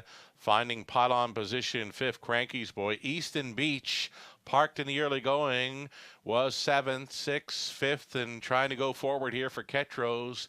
But he appears to be in a whole heap of trouble here in the early going. 28 and 2, quarter mile speed. Action got tight with Ketros going into turn number 2. But he's still outside and driving. None Your Business on the lead. Mr. Rebel is going to get the greatest trip of all in second. The worst trip in here for Easton Beach in third. Fourth and in, we've got Modern Rider watching the action from fifth as Amazon Dragon directed to the outside in sixth. Though briefly was Cranky's Boy, and then trailing Mr. Cheeseman, a 57 and 4 halftime for the pace setter, None Your Business. Continuing second, Mr. Rebel. The long mile tonight for Easton Beach appears to be sputtering there. He's a fourth. To his left is Modern Rider. Taking fifth, Cranky's Boy. A move to the outside went Amazon Dragon, though he did not gain. He's actually backpedaling now. Mr. Cheeseman has come on for 6 by 3/4. 126 and 4. None Your Business still going strong. And from the pocket, Mr. Rebel is going to try him. It's Modern Rider who's going to try to find some room here. He's going to angle him to the outside. Borth is with Modern Rider for the drive home. None Your Business still on top. Mr. Rebel trying again from the pocket. Mr. Rebel trying. Ain't going to happen though. None Your Business.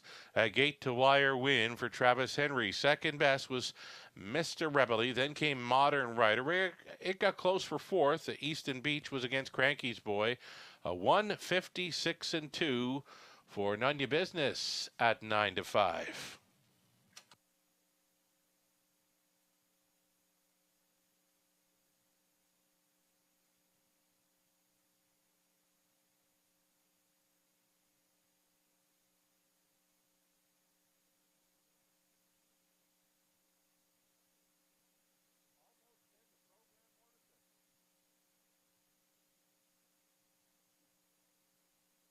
It's the 1, None Your Business on top, over 2, Mr. Rebel, then 3, Modern Rider. It was the 5, Cranky's Boy, up for fourth.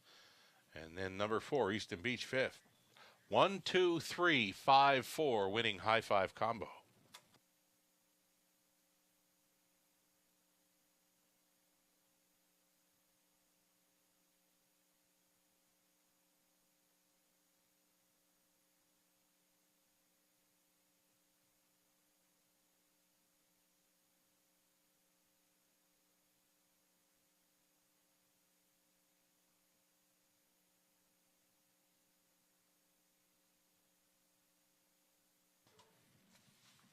It's another victory for driver Travis Henry in London. This victory aboard Nanya Business, the 5-year-old black gelded son of Shadow Play out of Simply Lucky by Camluck, owned and bred by Len Christopher of Acton, sharing ownership with Mary Christopher. It's Kevin Bod's conditioned.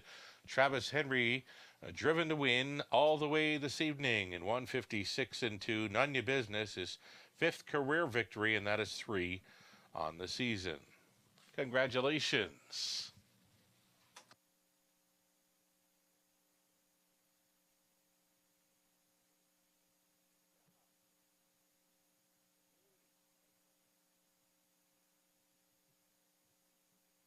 Okay, the official rundown for race 11. We had Nanya Business winning, Mr. Rebelly second, Modern Rider third, Easton Beach was fifth, Cranky's Boy 4, Mr. Cheeseman 6, the 7 and Scratch, Amazon Dragon 7, 28 and 2, 57 and 4, 126 and 4. The mile was 156 and 2. Nanya Business from the top, a 1, 2, 3, 5, 4, 6, Scratch 7, 570 to win for Nanya Business. Exactor 1130, Dollar Try 1695, the High Five 20 center 49.46, Late Double 27.20, Pick 3 28.86, the Dollar Pick 4 1400 34.30.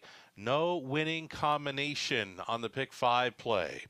It's a $9,701 carryover into Friday evening's early Pick 5. Again, no winning combination sold on our late Pick 5 this evening.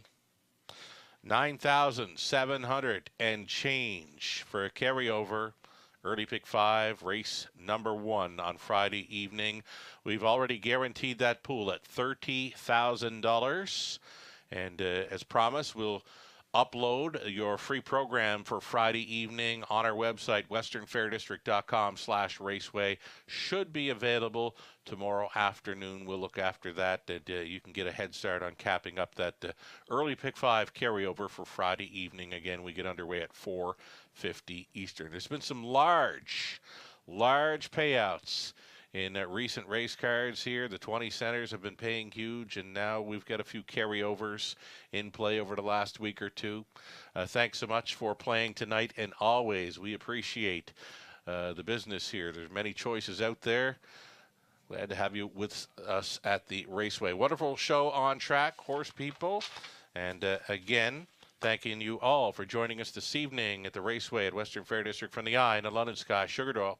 Have yourself a great night. We'll catch up again on Friday.